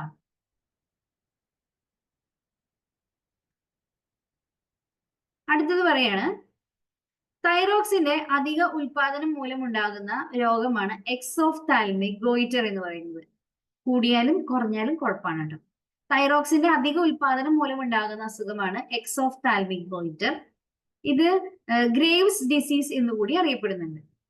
രക്തത്തില് അധികമുള്ള കാൽഷ്യത്തിന്റെ അളവ് നിയന്ത്രിക്കാനായിട്ട്, അത് കൂടിക്കഴിഞ്ഞാൽ കുറയ്ക്കാൻ ഹെൽപ്പ് ചെയ്യുന്ന ഹോർമോണാണ് കാൽസിറ്റോണിൻ. ഇത് കഴിഞ്ഞ് കഴിയുമ്പോൾ നമ്മൾ മറ്റൊരു ഹോർമോണും കൂടി പഠിക്കും. ആ ഹോർമോണിൽ കഴിയുമ്പോഴാണ് കാൽഷ്യം ലെവൽ എങ്ങനെയാണ് മാനേജ് ചെയ്യുന്നത് നമ്മൾ പഠിക്കാൻ പോകുന്നത്. ഇവിടെ നോക്കിയേ, ക്രെട്ടനിസം, മിക്സഡീമ, ഈ രണ്ടവസ്ഥയുടെയും ഇമേജസ് ഇവിടെ തന്നിട്ടുണ്ട് കേട്ടോ. ഓക്കെ, ഇനി രണ്ടാമത് നമുക്ക് അടുത്ത് പഠിക്കാനുള്ള ഗ്രന്ഥിയാണ് പാരാതൈറോയിഡ് ഗ്രന്ഥി. അപ്പൊ ഈ തൈറോയിഡ് ഗ്രന്ഥിയിൽ തന്നെ 1, 2, 3, 4 ഈ 4 സെറ്റ് സെല്ലുകളാണ് പാരാതൈറോയിഡ് ഗ്രന്ഥിയായിട്ട് ആക്ട് ചെയ്യുന്നത്. തൈറോയിഡിന്റെ സൈഡിൽ തന്നെയായിട്ട് കാണപ്പെടുന്ന ഗ്രന്ഥിയാണ് പാരാതൈറോയിഡ് ഗ്രന്ഥി. പാരാതൈറോയിഡ് ഗ്രന്ഥി എന്ന് പറയുന്നത് തൈറോയിഡ് ഗ്രന്ഥിയുടെ പിൻഭാഗത്തായിട്ട് സ്ഥിതി ചെയ്യുന്നു. ഉൽപ്പാദിപ്പിക്കുന്ന ഹോർമോണിന്റെ പേരാണ് പാരത്തോർമോൺ. രക്തത്തിൽ കാൽഷ്യത്തിന്റെ അളവ് കുറയുമ്പോൾ അത് കൂട്ടാനായിട്ട് സഹായിക്കുന്ന ഹോർമോണാണ് പാരത്തോർമോൺ. കാൽഷ്യത്തിന്റെ അളവ് കേട്ടോ, നേരത്തെ പറഞ്ഞിട്ടുണ്ടായിരുന്നു കാൽഷ്യത്തിന്റെ അളവ് കുറയ്ക്കാൻ സഹായിക്കുന്നതാണ് കാൽസിറ്റോണിൻ, കൂട്ടാൻ സഹായിക്കുന്നതാണ് പാരത്തോർമോൺ. രണ്ടും ഓപ്പോസിറ്റ് ആണ്. അസ്ഥികളിൽ കാൽഷ്യം സംഭരിക്കുന്നത് തടയുന്ന ഹോർമോണാണ് പാരത്തോർമോൺ. രക്തത്തിലെ കാൽഷ്യത്തിന്റെ അളവ് കുറയുമ്പോൾ വൃക്കകളിൽ നിന്ന് രക്തത്തിലേക്ക് കാൽഷ്യത്തിന്റെ പുനരാകിരണം സഹായിക്കുന്ന ഹോർമോണാണ് പാരത്തോർമോൺ. അതെങ്ങനെയാണ് നമുക്കിവിടെ പഠിക്കാനുണ്ട്. നോക്കിയേ, രക്തത്തിലെ കാൽഷ്യത്തിന്റെ അളവ് പതിവിൽ നിന്ന്, നോർമൽ ഇവിടെ തന്നിട്ടുണ്ട് 9 to 11 മില്ലിഗ്രാം ആണ് എക്സ്പെക്റ്റഡ് റേറ്റ്. അതിൽ നിന്ന് കൂടുതലാവുകയാണെങ്കിൽ തൈറോയിഡ് ഗ്രന്ഥി എന്ത് പ്രൊഡ്യൂസ് ചെയ്യും? കാൽസിറ്റോണിൻ എന്ന് പറയുന്ന ഹോർമോൺ പ്രൊഡ്യൂസ് ചെയ്യും. കാൽസിറ്റോണിൻ ഹോർമോൺ നമ്മുടെ ശരീരത്തിലെ അസ്ഥികളിൽ നിന്ന് കാൽഷ്യം രക്തത്തിലേക്ക് കലരുന്നത് തടയും. രക്തത്തിൽ അധികമുള്ള കാൽഷ്യത്തിനെ അസ്ഥികളിലേക്ക് സ്റ്റോർ ചെയ്യും. അങ്ങനെ അളവ് കൂടി നിന്നത് കുറച്ചു കൊണ്ടുവരും. ഓക്കെ, നമ്മുടെ ബ്ലഡിൽ ഉണ്ടായിരുന്ന എക്സ്ട്രാ കാൽഷ്യം മൊത്തം ബോണുകളിലേക്ക് സ്റ്റോർ ചെയ്യപ്പെടും. അതാണ് തൈറോയിഡ് ഗ്രന്ഥി ഉൽപ്പാദിപ്പിക്കുന്ന കാൽസിറ്റോണിന്റെ ഫംഗ്ഷൻ. അതേസമയം രക്തത്തിലുള്ള നോർമൽ കാൽഷ്യത്തിന്റെ അളവിൽ നിന്ന് ആ അളവ് കുറഞ്ഞു പോവുകയാണെന്ന് വിചാരിക്കുക. അങ്ങനെയാണെങ്കിൽ പാരാതൈറോയിഡ് ഗ്രന്ഥി പാരത്തോർമോണിനെ പ്രൊഡ്യൂസ് ചെയ്യും. ഈ പാരത്തോർമോൺ എന്ത് ചെയ്യുന്നു വെച്ച് കഴിഞ്ഞാൽ അസ്ഥികളിൽ കാൽഷ്യം സ്റ്റോർ ചെയ്യുന്നത് തടയും. അപ്പൊ ഇനി വരുന്ന കാൽഷ്യം മുഴുവൻ ബ്ലഡിൽ തന്നെ നിന്നോളും, അങ്ങനെ ബോണുകളിൽ പോയി ഡെപ്പോസിറ്റ് ചെയ്യില്ല. വൃക്കകളിൽ നിന്ന് കാൽഷ്യത്തെ രക്തത്തിലേക്ക് പുനരാകിരണം ചെയ്യും. ഓക്കെ, നമ്മുടെ ബ്ലഡിലേക്ക് പുനരാകിരണം ചെയ്യും. അങ്ങനെ കുറഞ്ഞു പോയ കാൽഷ്യം ലെവൽ എന്ത് ചെയ്യും? പഴയ ലെവലിലേക്ക് തിരികെ കൊണ്ടുവരും. ഇത് ഓപ്പോസിറ്റ് ആക്ട് ചെയ്യുന്നതാണ്. ഇങ്ങനെയാണ് നമ്മുടെ ബോഡിയിൽ കാൽഷ്യം ലെവൽ മാനേജ് ചെയ്യുന്നത്. തൊട്ട് മുമ്പ് നമ്മൾ വാസോപ്രസിന്റെ കേസിൽ ഒരെണ്ണം പഠിച്ചിട്ടുണ്ടായിരുന്നു. എങ്ങനെയാണ് അത് ബ്ലഡിലെ വാട്ടർ ലെവല് കൺട്രോൾ ചെയ്യുന്നത്. ആ സെയിം തന്നെ കേസാണ് ഇവിടെ. അവിടെ നമ്മൾ ആകെ ഒറ്റ ഹോർമോണെ പഠിച്ചിട്ടുണ്ടായുള്ളൂ. വാസോപ്രസിന്റെ തന്നെ ഉൽപാദനം കൂടുകയും കുറയുകയും ചെയ്യുമ്പോഴാണ് വാട്ടർ ലെവൽ കൺട്രോൾ ചെയ്തിരുന്നത്. കാൽഷ്യം ലെവല് കൂടാനായിട്ട് സഹായിക്കുന്നത് കാൽഷ്യം ലെവൽ കൂടിക്കഴിഞ്ഞാൽ കുറയാനായിട്ട് സഹായിക്കുന്നത് കാൽസിറ്റോണിനാണ്. അതേസമയം കാൽഷ്യം ലെവൽ കുറഞ്ഞു കഴിഞ്ഞാൽ അത് കൂട്ടിക്കൊണ്ടുവരാനായിട്ട് ഹെൽപ്പ് ചെയ്യുന്നത് പാരത്തോർമോൺ ആണ്. ശ്രദ്ധിച്ചു പഠിച്ചോളൂ. ഇത് വായിക്കുമ്പോൾ കൃത്യമായിട്ട് വായിച്ചു നോക്കിയാൽ മതി, കിട്ടിക്കോളും. ഓക്കെ, ഇനി മറ്റ് ശരീരഭാഗങ്ങൾ ഉൽപ്പാദിപ്പിക്കുന്ന കുറച്ച് ഹോർമോണുകളുടെ പേര് നമുക്ക് പഠിക്കാനുണ്ട്. ഭക്ഷണ പദാർത്ഥങ്ങൾ ഇല്ലാതെ വരുമ്പോൾ നമ്മുടെ ആമാശയത്തിനകത്ത് ഉൽപ്പാദിപ്പിക്കപ്പെടുന്ന ഹോർമോണാണ് ഗ്രിലിൻ. ഇനി ഗ്യാസ്ട്രിൻ എന്ന് പറയുന്ന ഹോർമോൺ ഉൽപ്പാദിപ്പിക്കുന്നത് ആമാശയമാണ്. ഇനി ആൻജിയോടെൻസിനോജൻ എന്ന് പറയുന്ന ഹോർമോൺ പ്രൊഡ്യൂസ് ചെയ്യുന്നത് ആരാണ്? കരളാണ്. സെക്രീറ്റിൻ, കോളിസിസ്റ്റോകൈനിൻ ഇത് രണ്ടും പ്രൊഡ്യൂസ് ചെയ്യുന്നത് പക്വാശയം, ഡിയോഡിനമാണ് കേട്ടോ, പക്വാശയം. റെനിൻ, എറിത്രോപോയറ്റിൻ ഇത് രണ്ടും പ്രൊഡ്യൂസ് ചെയ്യുന്നത് വൃക്കയാണ്. പ്രൊജസ്റ്റിറോൺ, HCG, HPL ഇത് മൂന്നും പ്രൊഡ്യൂസ് ചെയ്യുന്നത് പ്ലാസന്റയാണ്. ഇതിലെ HCG ആ ഹോർമോൺ ആണ് സ്ട്രിപ്പ് ടെസ്റ്റുകൾ ഉണ്ടല്ലോ പ്രഗ്നൻസി ഡിറ്റക്ട് ചെയ്യാനുള്ളത്. ആ സ്ട്രിപ്പ് ടെസ്റ്റുകളിൽ ഐഡന്റിഫൈ ചെയ്യുന്നത് HCGയുടെ പ്രസൻസ് ആണ്. അത് പ്ലാസന്റ ഫോം ചെയ്തിട്ടുണ്ടെങ്കിൽ ബ്ലഡിൽ എന്തുണ്ടാവും? HCG ഉണ്ടാവും. അതിന്റെ അളവാണ് അവിടെ ടെസ്റ്റ് ചെയ്യുന്നത്. റിലാക്സിൻ അത് പ്രൊഡ്യൂസ് ചെയ്യുന്നത് ഗർഭാശയമാണ്. എട്രിയൽ നാട്രി യൂററ്റിക് പെപ്റ്റൈഡ് അത് പ്രൊഡ്യൂസ് ചെയ്യുന്നത് ഹൃദയമാണ്. നാട്രി യൂററ്റിക് പെപ്റ്റൈഡ് പ്രൊഡ്യൂസ് ചെയ്യുന്നത് മസ്തിഷ്കമാണ്. ഈ പേരുകൾ പഠിച്ചു വെച്ചോളൂ. ഇതിൽ കുറച്ചെണ്ണമൊക്കെ റിപ്പീറ്റ് ചെയ്ത് ചോദിക്കുന്നതാണ്. ഈ റെനിൻ എന്ന് പറയുന്നത് മുലപ്പാല് ഡൈജസ്റ്റ് ചെയ്യാനായിട്ട് ഹെൽപ്പ് ചെയ്യുന്ന ഹോർമോൺ ആണ് കേട്ടോ. റെനിൻ അതൊരു എൻസൈം കൂടിയാണ്. അപ്പൊ ഈ HCG ഇമ്പോർട്ടന്റ് ആണ്, റിലാക്സിൻ ഇമ്പോർട്ടന്റ് ആണ്. ഇതൊക്കെ തെറ്റിക്കാൻ ചാൻസ് ഉള്ളതാണ്. ഇവിടെ നമുക്ക് ഒരേ ഒരു ഡിസീസ് പഠിക്കാനുള്ളൂ. പാരത്തോർമോണിന്റെ അഭാവത്തിൽ ഉണ്ടാകുന്ന പേശികളെ ബാധിക്കുന്ന രോഗമാണ് ടെറ്റനി. ഓക്കെ, അപ്പോ നമ്മുടെ പാരതൈറോയിഡ് ഗ്രന്ഥിയും തൈറോയിഡ് ഗ്രന്ഥിയും ഏകദേശം കഴിഞ്ഞിട്ടുണ്ട്. എന്തെങ്കിലും സംശയം ഉണ്ടെങ്കിൽ ചോദിച്ചോളൂ. ഇതുവരെ പറഞ്ഞതിൽ എന്തെങ്കിലും സംശയം ഉണ്ടെങ്കിൽ ചോദിക്കാം.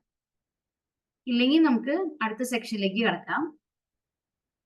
ആഗ്നേയ ഗ്രന്ഥി എന്ന് പറഞ്ഞാൽ ഇനി നമുക്ക് പഠിക്കാനുള്ളത് പാൻക്രിയാസിനെ കുറിച്ചാണ്. ഒന്ന് വായിച്ചു നോക്കിയിട്ട് എന്തെങ്കിലും സംശയം ഉണ്ടെങ്കിൽ ചോദിക്കാമോ?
വായിച്ചു നോക്കി സംശയങ്ങൾ ഉണ്ടെങ്കിൽ ചോദിക്കണേ. ക്ലിയർ ആണെങ്കിൽ നമുക്ക് അടുത്ത സെക്ഷനിലേക്ക് പോവാം.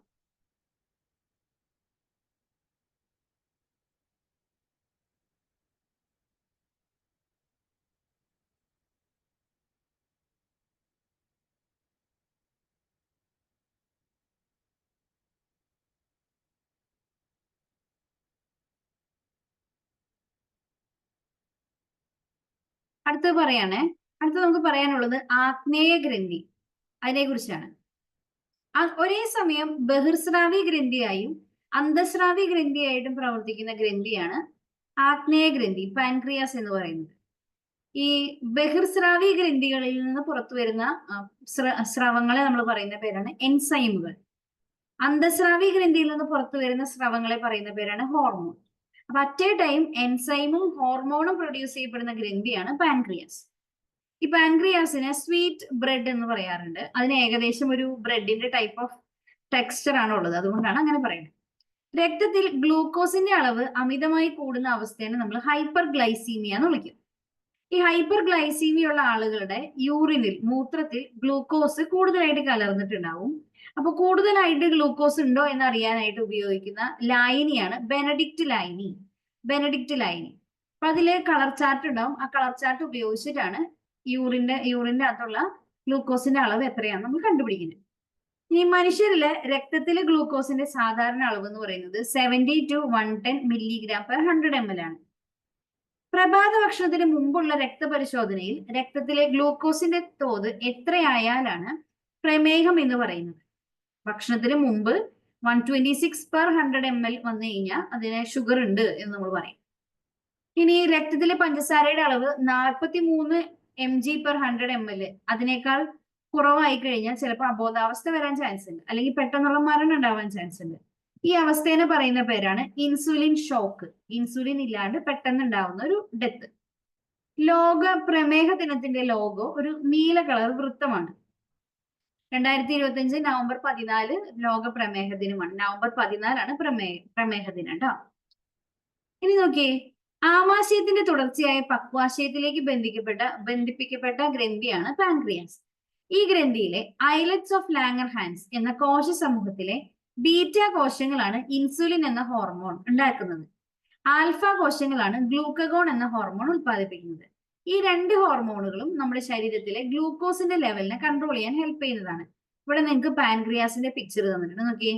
ഈ പാൻക്രിയാസിൽ നിന്ന് ഇവിടെ ഇതാണ് ഡിയോഡിനം, പക്വാശയം എന്ന് പറയുന്നത്. ഇവിടേക്കാണ് എൻസൈമുകളൊക്കെ റിലീസ് ചെയ്യുക.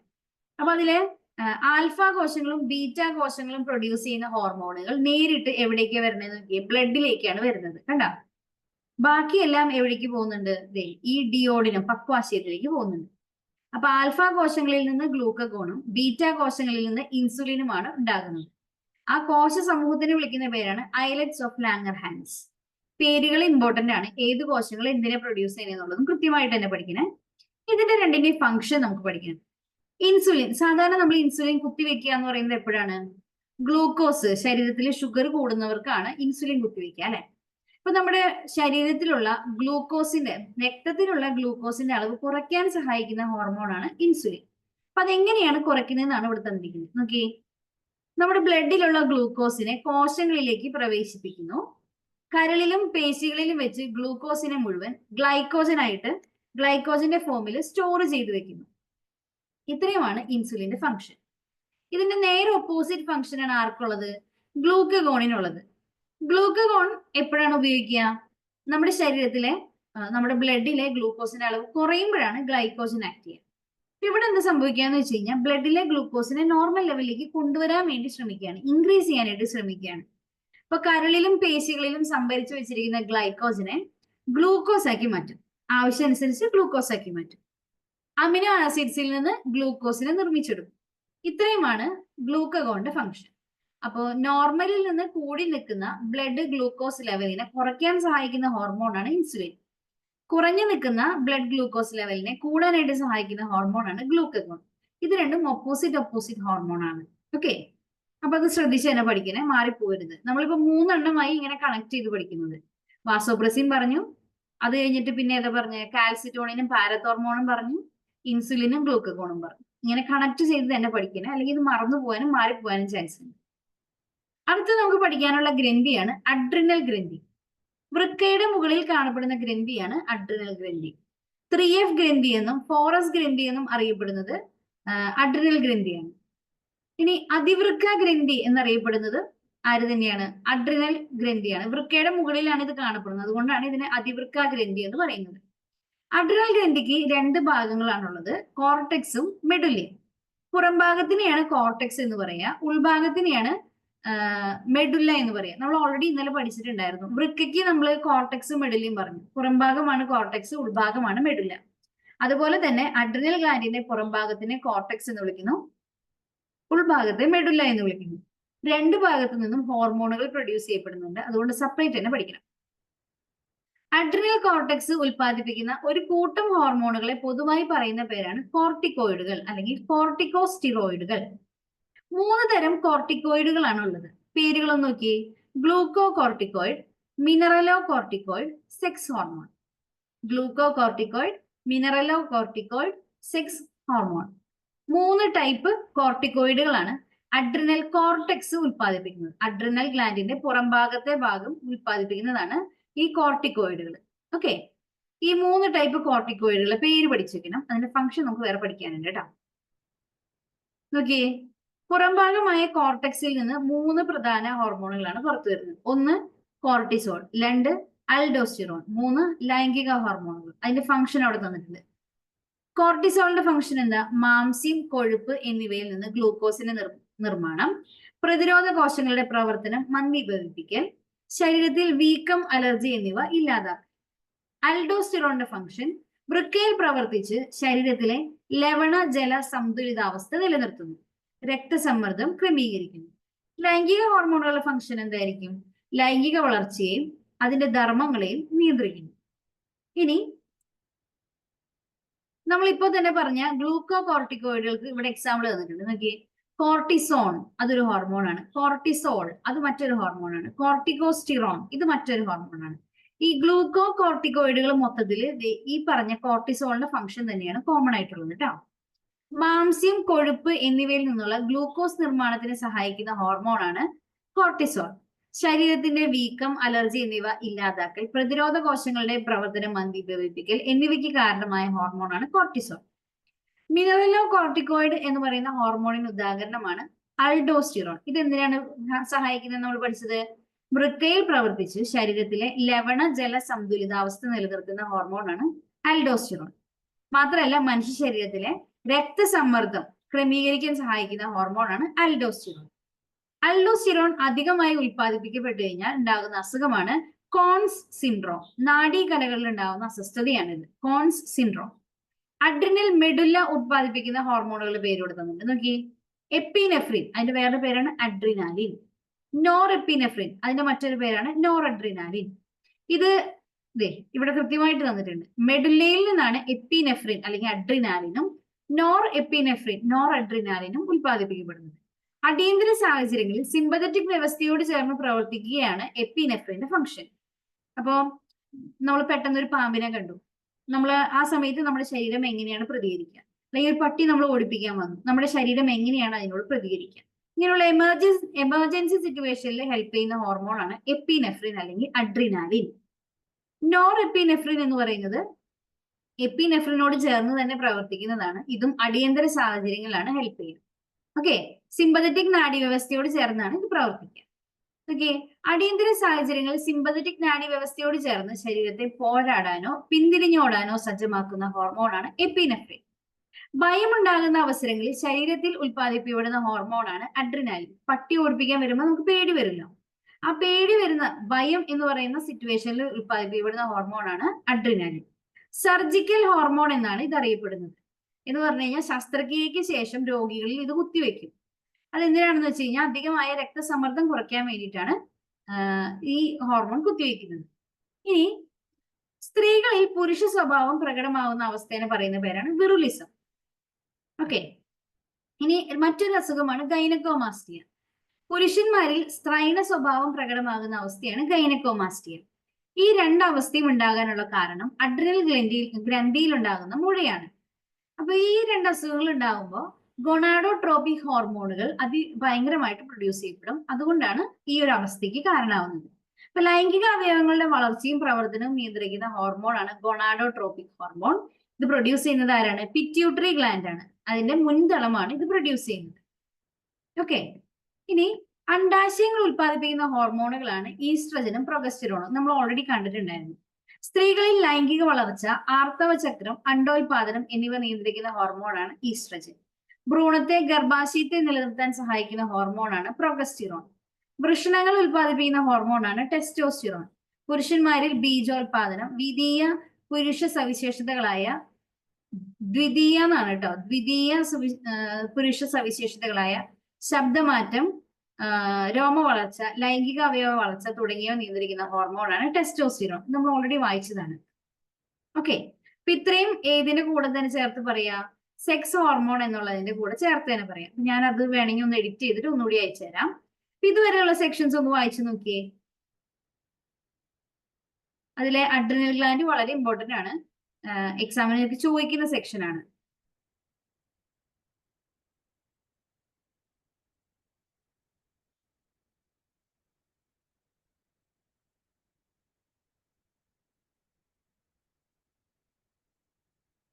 ഇതുവരെ ഉള്ളതൊന്ന് വായിച്ചു നോക്കാം.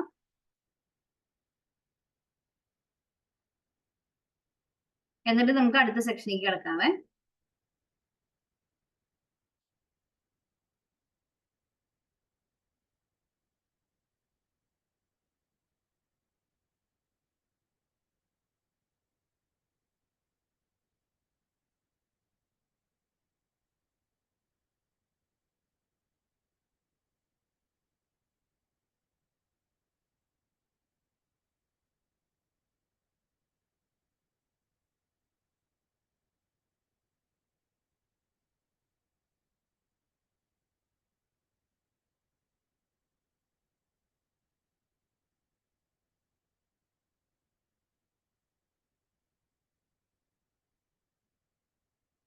വായിച്ചു നോക്കിയിട്ട് സംശയങ്ങൾ എന്തെങ്കിലും ഉണ്ടെങ്കിൽ ചോദിക്കണേ.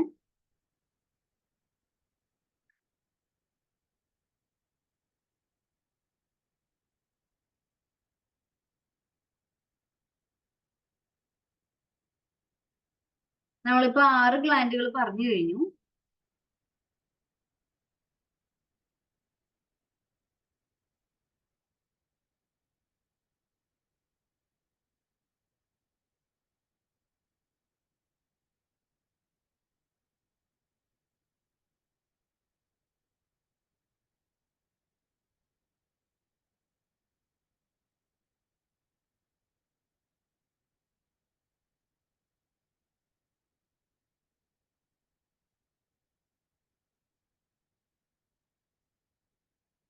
ക്ലിയർ ആണെന്നുണ്ടെങ്കിൽ നമുക്ക് 7ാമത്തെ ഗ്രന്ഥിയിലേക്ക് കടക്കാം. ഓക്കെ, 7ാമത്തെ ഗ്രന്ഥിയാണ് തൈമസ് ഗ്രന്ഥി. തൈമസ് യൗവന കാലഘട്ടം വരെ മാത്രമായിട്ട് കാണപ്പെടുന്ന ഗ്രന്ഥിയാണ് ഇത്. അതിന്റെ ഒരു പിക്ചർ അവിടെ തന്നിട്ടുണ്ട്. മാറലിന് താഴെയായിട്ട് സ്ഥിതി ചെയ്യുന്ന ഗ്രന്ഥിയാണ് തൈമസ് ഗ്രന്ഥി. ശൈശവഘട്ടത്തിൽ വളരെ സജീവമായി പ്രവർത്തിക്കുന്നു ഇത്. പ്രായപൂർത്തിയാകുമ്പോൾ ഇത് ചുരുങ്ങി ചെറുതാകുകയും പതിയെ ഇല്ലാണ്ടാവുകയും ചെയ്യും. ഓക്കെ. ശരീരത്തിൽ രോഗപ്രതിരോധ പ്രവർത്തനങ്ങളെ സഹായിക്കുന്ന ലിംഫോസൈറ്റുകളുടെ പാകപ്പെടലിനെയും പ്രവർത്തനത്തിനെയും നിയന്ത്രിക്കുന്ന ഗ്രന്ഥിയാണ് തൈമസ് ഗ്രന്ഥി. തൈമസ് ഗ്രന്ഥി ഉൽപ്പാദിപ്പിക്കുന്ന ഹോർമോണാണ് തൈമോസിൻ. നമ്മൾ ടി ലിംഫോസൈറ്റുകൾ എന്ന് പഠിച്ചിട്ടുണ്ട്, ബി ലിംഫോസൈറ്റുകൾ എന്ന് പഠിച്ചിട്ടുണ്ട് ഇല്ലേ? അല്ലെ, ബി ലിംഫോസൈറ്റുകൾ എവിടെയാണ് ഉണ്ടാവണേന്ന് നമ്മൾ പഠിച്ചത്? ഒന്ന് ചാറ്റ് ബോക്സിൽ കമന്റ് ചെയ്തേ. ബി ലിംഫോസൈറ്റുകൾ ഉണ്ടാകുന്നത് എവിടെയാണ്?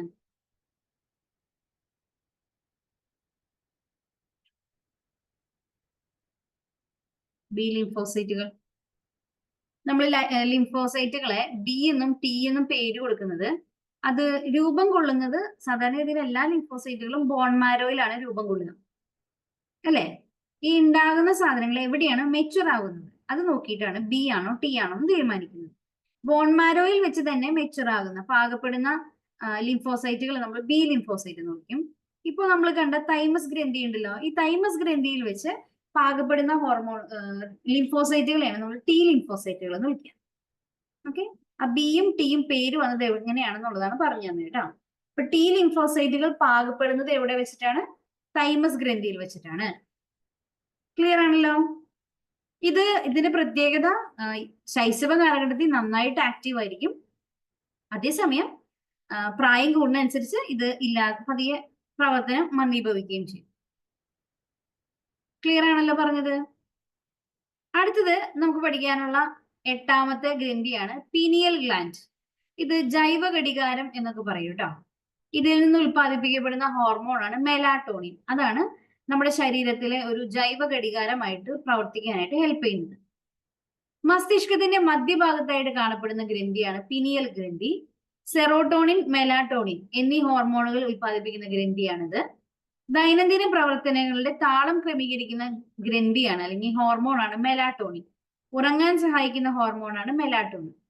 അതായത് കൃത്യസമയത്ത് ഉറങ്ങാനും കൃത്യസമയത്ത് ഉണരാനും സഹായിക്കുന്ന ഹോർമോണാണ് മെലാറ്റോണിൻ. ഇനി ചില ജീവികളിൽ കൃത്യമായ ഒരു പ്രജനന കാലം ഉണ്ടായിരിക്കും. അതായത് ഒരു സീസണിൽ മാത്രമാണ് അവർക്ക് കുഞ്ഞുങ്ങളെ ഉൽപ്പാദിപ്പിക്കാൻ കഴിയുന്നത്. അങ്ങനെ കൃത്യമായ പ്രജനന കാലഘട്ടമുള്ള ജീവികളിൽ ലൈംഗിക പ്രവർത്തനങ്ങൾ നിയന്ത്രിക്കുന്ന ഹോർമോണാണ് മെലാറ്റോണിൻ. ഇനി മനുഷ്യരിലെ വൈകാരികാവസ്ഥയെ നിയന്ത്രിക്കുന്ന ന്യൂറോ ട്രാൻസ്മിറ്റർ ആണ് സെറോട്ടോണിൻ. ഇത് രണ്ടും പ്രൊഡ്യൂസ് ചെയ്യുന്നത് ആരാണ്? നമ്മളിപ്പോ പഠിച്ച പീനിയൽ ഗ്ലാൻഡ് ആണ്. ഇനി നമുക്ക് കുറച്ച് അപരനാമങ്ങൾ പഠിക്കാനുണ്ട്. നോക്കി, ആദമിന്റെ ആപ്പിൾ, ആഡംസ് ആപ്പിൾ എന്നറിയപ്പെടുന്നത് തൈറോയിഡ് ഗ്രന്ഥിയാണ്. നായക ഗ്രന്ഥി, മാസ്റ്റർ ഗ്രന്ഥി എന്നൊക്കെ അറിയപ്പെടുന്നത് പീയൂഷ ഗ്രന്ഥിയാണ്. വളർച്ചാ ഗ്രന്ഥി എന്നറിയപ്പെടുന്നതും പീയൂഷ ഗ്രന്ഥിയാണ്. ശൈശവ ഗ്രന്ഥി എന്നറിയപ്പെടുന്നത് തൈമസ് ഗ്ലാൻഡ് ആണ്. ജൈവ ഘടികാരം എന്നറിയപ്പെടുന്നത് പീനിയൽ ഗ്രന്ഥിയാണ്. വളർച്ചാ ഹോർമോൺ ഏതാണ്? സൊമാറ്റോട്രോപ്പിൻ ആണ്. എമർജൻസി ഹോർമോൺ, സർജിക്കൽ ഹോർമോൺ, ഈ രണ്ട് പേരുകളും ശ്രദ്ധിച്ച് പഠിക്കണേ. എമർജൻസി അടിയന്തര ഹോർമോൺ എന്നറിയപ്പെടുന്നത് അഡ്രിനാലിൻ. സർജിക്കൽ ഹോർമോൺ എന്നറിയപ്പെടുന്നത് നോർ അഡ്രിനാലിൻ. ജുവനൈൽ അല്ലെങ്കിൽ യുവത്വ ഹോർമോൺ എന്നറിയപ്പെടുന്നത് തൈമോസിൻ. ഓക്കെ. ഇത്രയാണ് നമുക്ക് അന്തസ്രാവി വ്യവസ്ഥയെ കുറിച്ച് പഠിക്കാനായിട്ടുള്ളത്. ഇനി നമുക്ക് അസ്ഥി വ്യവസ്ഥയിലേക്ക് കടക്കണം. അതിനു മുമ്പായിട്ട് ഇതുവരെ പറഞ്ഞതിൽ ഏതെങ്കിലും പോർഷൻ ഒന്നുകൂടി പറയേണ്ടതായിട്ടുണ്ടെങ്കിൽ ചോദിക്കാം. അന്തസ്രാവി വ്യവസ്ഥ അത്യാവശ്യം നന്നായിട്ട് നമുക്ക് പഠിക്കാനുള്ളതാണ്. അപ്പൊ അതുകൊണ്ട് എന്തെങ്കിലും സംശയങ്ങൾ ഉണ്ടെങ്കിൽ ചോദിക്കാം.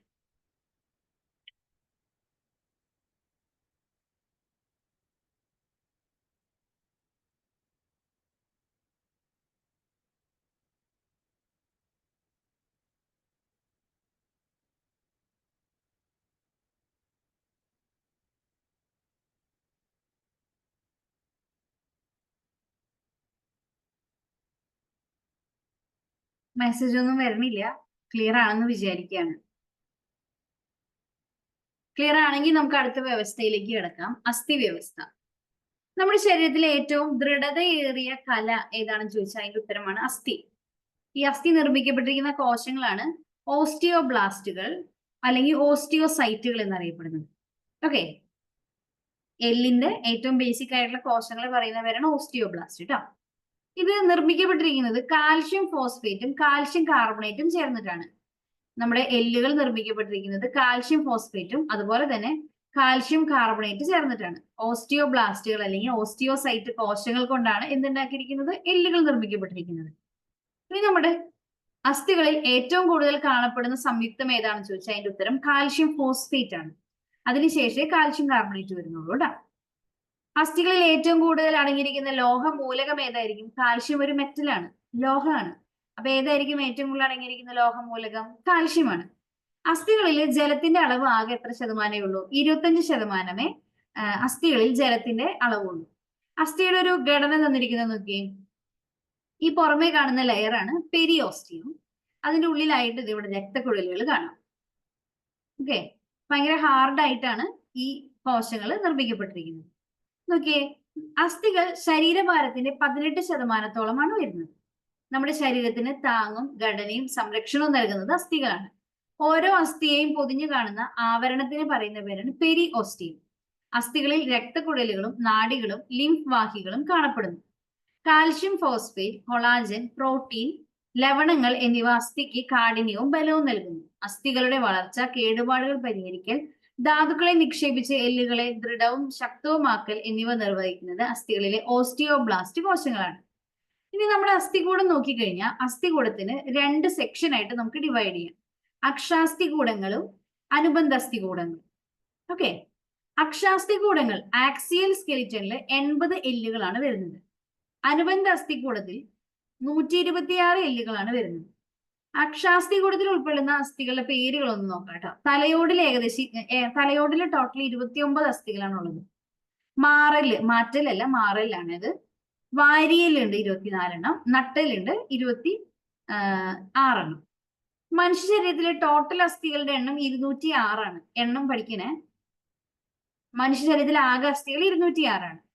ഇനി അനുബന്ധ അസ്ഥികൂടങ്ങളിൽ ഉൾപ്പെടുന്ന അസ്ഥികൾ ഏതൊക്കെയാന്ന് ഇവിടെ തന്നിട്ടുണ്ട്. നോക്കിയേ, കൈകാലുകളിലായിട്ട് കയ്യില് 60 അസ്ഥികളുണ്ട്, കാലുകളിൽ 60 അസ്ഥികളുണ്ട്, തോളില് 4 എണ്ണം ഉണ്ട്, ഇടുപ്പല് 2 എണ്ണം ഉണ്ട്. ടോട്ടല് 126 എണ്ണാണ് വരിക. ഓക്കെ, ഇതാണ് മനുഷ്യാസ്ഥികൂടത്തിന്റെ ഒരു പിക്ചർ നമ്മുടെ SCERT ടെക്സ്റ്റിൽ തന്നിരിക്കുന്നത്. ഈ ഭാഗം 9ാം ക്ലാസ്സിന്റെ ടെക്സ്റ്റിലാണ് ഉൾപ്പെടുന്നത് കേട്ടോ. നോക്കിയേ, ശരീരത്തിന്റെ കേന്ദ്രാക്ഷത്തിൽ എന്ന് പറഞ്ഞാൽ സെൻട്രൽ ലൈനിലായിട്ട് കാണപ്പെടുന്ന അസ്ഥികളാണ് ആക്സിയൽ സ്കെലിറ്റനിൽ ഉൾപ്പെടുന്നത്. ഇനി കേന്ദ്രത്തിലേക്ക് എന്ന് പറഞ്ഞാൽ ഈ സെന്റർ പോർഷനിലേക്ക് ബാക്കി ഭാഗങ്ങളെ ചേർത്ത് നിർത്തുന്ന അസ്ഥികളെയാണ് നമ്മൾ ഏതിൽ ഉൾപ്പെടുത്തുന്നത്? നമ്മൾ അതിന് ശേഷം പറഞ്ഞ 2ാമത്തെ സെക്ഷൻ ആയിട്ടുള്ള അനുബന്ധ അസ്ഥികൂടത്തിൽ പറയുന്നു. ഓക്കെ, തലയോടില് 29 എണ്ണം, മാറലില് 1 എണ്ണം, വാരിയല് 24 എണ്ണം, നട്ടലില് 26 എണ്ണം. അത്രയാണ് ഈ പറഞ്ഞ അക്ഷാസ്ഥികൂടത്തിലുള്ളത്.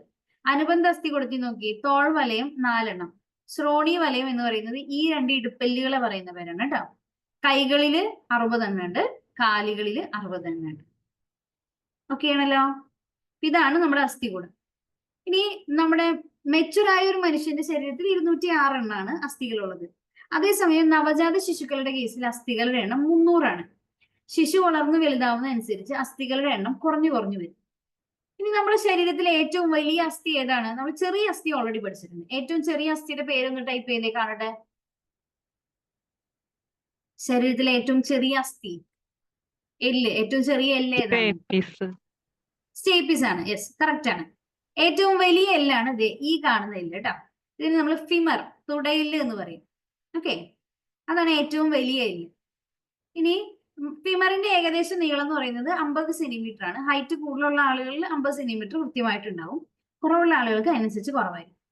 മനുഷ്യ ശരീരത്തിലെ ഏറ്റവും ചെറിയ അസ്ഥി ഏതാണ്? സ്റ്റേപ്പിസ് ആണ്, ചെവിയിൽ കാണപ്പെടുന്ന അസ്ഥിയാണ്. ഇനി തലയോട്ടിയിലെ അസ്ഥികളിൽ ചലനശേഷിയുള്ള ഒരേ ഒരു അസ്ഥിയാണ് കീഴ്ത്താടിയിലെ എല്ല്. ഈ കാണുന്ന എല്ല്, അതിന് മാത്രമാണ് ചലനശേഷിയുള്ളത്. ഇനി മുട്ട് ചിരട്ടേനെ നമ്മൾ പറയുന്ന പേര് പാറ്റല്ല എന്നാണ്. പാറ്റല്ല, കാൽമുട്ടിലെ അസ്ഥിയുടെ പേരാണ് പാറ്റല്ല കേട്ടോ. ഇനി ഹൊറിസോണ്ടൽ ബോൺ അല്ലെങ്കിൽ കോളർ ബോൺ, നമ്മൾ ഇവിടെ കാണുന്ന എല്ലുണ്ടല്ലോ, ലിറ്റിൽ കീ എന്നൊക്കെ അറിയപ്പെടുന്ന പേരാണ് ക്ലാവിക്കിൾ. ഓക്കെ, നമ്മൾ നല്ലോണം മെലിഞ്ഞിരിക്കുന്ന ആളുകൾക്ക് കഴുത്തിന്റെ സൈഡിലായിട്ട് പെട്ടെന്ന് എടുത്ത് കാണിക്കുന്ന എല്ലാണ് ക്ലാവിക്കിൾ. നട്ടെല്ല് നിർമ്മിതമായിരിക്കുന്ന കശേരുക്കളുടെ എണ്ണം 26 ആണ്. 26. എങ്ങനെയാണ് 26 എണ്ണം എന്നുള്ളത് അവിടെ കൃത്യമായിട്ട് തന്നിട്ടുണ്ട്. നോക്കിയേ, സെർവിക്കൽ ഏരിയയിൽ 7 എണ്ണം, തൊറാസിക് ഏരിയയിൽ 12 എണ്ണം, ലംബാർ ഏരിയയിൽ 5 എണ്ണം. ഓക്കെ, ഇനി സംയോജിത സാക്രൽ ഏരിയയിൽ 1 എണ്ണം, സംയോജിത കോക്സീജിയൽ ഏരിയയിൽ 4 ഓക്കെ, അങ്ങനെ ടോട്ടൽ 26 എണ്ണത്തിൽ എന്തെങ്കിലും മിസ്റ്റേക്ക് ഉണ്ടെങ്കിൽ അത് കറക്റ്റ് ചെയ്ത് തരാവേ. ഇനി നവജാത ശിശുവിന്റെ നട്ടലിലെ കശേരുക്കളുടെ എണ്ണം എന്ന് പറയുന്നത് 33. എക്സാമിന് സ്ഥിരം ചോദിക്കുന്ന 1-2 പേരുകളാണ് ഈ തന്നിരിക്കുന്നത്. നോക്കി, നട്ടലിലെ ആദ്യത്തെ കശേരുവിന്റെ പേരും അവസാനത്തെ കശേരുവിന്റെ പേരും. ആദ്യത്തേതിന്റെ പേര് അറ്റ്ലസ് എന്നാണ്, അവസാനത്തേതിന്റെ പേര് കോസിക്സ് എന്നാണ്. കോക്സിക്സ്. ഓക്കെ. അസ്ഥിക്ക് ഉണ്ടാകുന്ന ഒടിവിനെ നമ്മൾ ഫ്രാക്ചർ എന്ന് പറയാറുണ്ട്, അസ്ഥിഭംഗം. അസ്ഥിക്ക് മാത്രമാണ് പൊട്ടലെങ്കിൽ നമ്മൾ അതിനെ ലഘുഭംഗം എന്ന് പറയും. ചെറിയ പൊട്ടലൊക്കെ ആണെങ്കിൽ ലഘുഭംഗം എന്ന് വിളിക്കാറുണ്ട്. അസ്ഥിക്ക് ചുറ്റുമുള്ള മാംസത്തിനും മുറിവ് സംഭവിക്കുമ്പോഴാണ് നമ്മൾ അതിനെ വിഷമഭംഗം, കോമ്പൗണ്ട് ഫ്രാക്ചർ എന്ന് വിളിക്കുക. അപ്പൊ സിമ്പിൾ ഫ്രാക്ചർ ലഘുഭംഗമുണ്ട്, വിഷമഭംഗമുണ്ട്. അസ്ഥികളിലും സന്ധികളിലും കാണുന്ന നീല നിറം കലർന്ന വെളുത്ത ഭാഗത്തിന് പറയുന്ന പേരാണ് തരുണാസ്ഥി, കാർട്ടിലേജ് എന്ന് പറയുന്നത്. ഇത് എന്തിനായിരിക്കും ഹെൽപ്പ് ചെയ്യുന്നുണ്ടാവുക? സന്ധികളിൽ ഘർഷണം കുറയ്ക്കുന്നതിന് സഹായിക്കുന്നതാണ് തരുണാസ്ഥി. നമ്മുടെ ചെവിക്കൂട, അതുപോലെ മൂക്ക്, ഇത്തരം ഭാഗങ്ങളിലൊക്കെ കാണുന്ന കനം കുറഞ്ഞ അസ്ഥികളാണ് തരുണാസ്ഥി എന്ന് പറയുന്നത്. അസ്ഥികൂടം മുഴുവനായിട്ട് തരുണാസ്ഥിയാൽ നിർമ്മിക്കപ്പെട്ട ജീവികളാണ് സ്രാവ്, തിരണ്ടി എന്നൊക്കെ പറയുന്നത്. ഇതിന്റെ എല്ലുകൾ കാർട്ടിലേജ് കൊണ്ടാണ്. ഓക്കെ, അത് ആക്ച്വലി ഒരു ജോയിന്റ് ചെയ്യാനായിട്ട് സഹായിക്കുന്ന ഒരു യോജക കലയാണ്. ഇവിടെ നിങ്ങൾക്ക് 1-2 ഇമേജസ് തന്നിട്ടുണ്ട്. നോക്കിയേ, കൈമുട്ട്, കാൽമുട്ട്, കണങ്കാലിന്റെ എല്ലുകൾ, ഇവിടെയെല്ലാം കശേരുക്കളുടെ ഇടയിലൊക്കെ ആയിട്ട് എന്ത് കാണാം? നമുക്ക് ഈ തരുണാസ്ഥി കാണാം. ഇത് ഘർഷണം കുറയ്ക്കാനായിട്ട് ഹെൽപ്പ് ചെയ്യും. അപ്പൊ എല്ലുകൾ പരസ്പരം ഉരഞ്ഞ് തേഞ്ഞു പോകുന്ന പ്രശ്നങ്ങൾ ഉണ്ടാവില്ല കേട്ടോ. ഇതാണ് ഒരു അസ്ഥിസന്ധിയുടെ ഒരു പിക്ചർ തന്നിരിക്കുന്നത്. അസ്ഥിസന്ധിയുടെ ജോയിന്റ് ആണ് കേട്ടോ. സന്ധി എന്ന് പറഞ്ഞാൽ ജോയിന്റ് എന്നാണ്. 2 എല്ലുകൾ കൂടിമുട്ടുന്ന സ്ഥലം. ഇതിന്റെ ഇടയിലായിട്ട് കാർട്ടിലേജ് ഉണ്ടായിരിക്കും. കാർട്ടിലേജ് ഉണ്ടാവും. അതിനോടൊപ്പം തന്നെ സൈനോവിയൽ സ്ഥലം നമുക്ക് ഇവിടെ കാണാൻ പറ്റും. അതിനുള്ളിൽ സൈനോവിയൽ ഫ്ലൂയിഡ് ഫില്ല് ചെയ്യും. അപ്പൊ സൈനോവിയൽ ഫ്ലൂയിഡും ഈ തരുണാസ്ഥിയും കൂടി ഈ 2 എല്ലുകൾ കൂടി ചേർന്ന് ഇങ്ങനെ ഒരഞ്ഞു പോകുന്നതിൽ നിന്ന് അതിനെ പ്രിവെന്റ് ചെയ്യും. ഓക്കെ, അപ്പൊ ഈ ഒരു ജോയിന്റിനെ പ്രൊട്ടക്ട് ചെയ്യാനായിട്ട് ക്യാപ്സ്യൂൾ ഉണ്ടാവും. ഈ പുറമേ കാണുന്ന ലെയർ ആണ് ലിഗമെന്റ് എന്ന് പറയുന്നത്. ഈ ഓരോ പാർട്സിനെയും ഫംഗ്ഷൻ എന്താ നമുക്ക് പഠിക്കാനുണ്ട്. നോക്കാം. 2 അതിലധികമോ അസ്ഥികൾ ചേരുന്ന ഭാഗത്തിനെയാണ് നമ്മൾ സന്ധി എന്ന് പറയുക, ജോയിന്റ് എന്ന് പറയും. സന്ധികളെ കുറിച്ചുള്ള പഠനമാണ് ആർത്രോളജി. സന്ധികളെ പൊതിഞ്ഞ് സംരക്ഷിക്കുന്ന ഭാഗമാണ് ക്യാപ്സ്യൂൾ. അസ്ഥിസന്ധിയിൽ ഘർഷണം കുറയ്ക്കുന്ന ദ്രവമാണ് സൈനോവിയൽ ദ്രവം. ഓക്കെ, ഇവിടെ കൃത്യമായിട്ട് ഓരോന്നിനെയും ഫംഗ്ഷൻ തന്നിട്ടുണ്ട് കേട്ടോ. വായിച്ചു നോക്കിക്കോളൂ. നമ്മുടെ ശരീരത്തിലെ പലതരം സന്ധികളുണ്ട്. പ്രധാനമായിട്ടും 4 സന്ധികളെ കുറിച്ചാണ് നമുക്ക് പഠിക്കാനുള്ളത്. നോക്കിയേ, ഗോളര സന്ധി, ബോൾ ആൻഡ് സോക്കറ്റ് ജോയിന്റ്. നമ്മുടെ തോളില് കൈ ജോയിൻ ചെയ്തിരിക്കുന്ന ജോയിന്റ് ആണ് ബോൾ ആൻഡ് സോക്കറ്റ് ജോയിന്റ് എന്ന് പറയുന്നത്.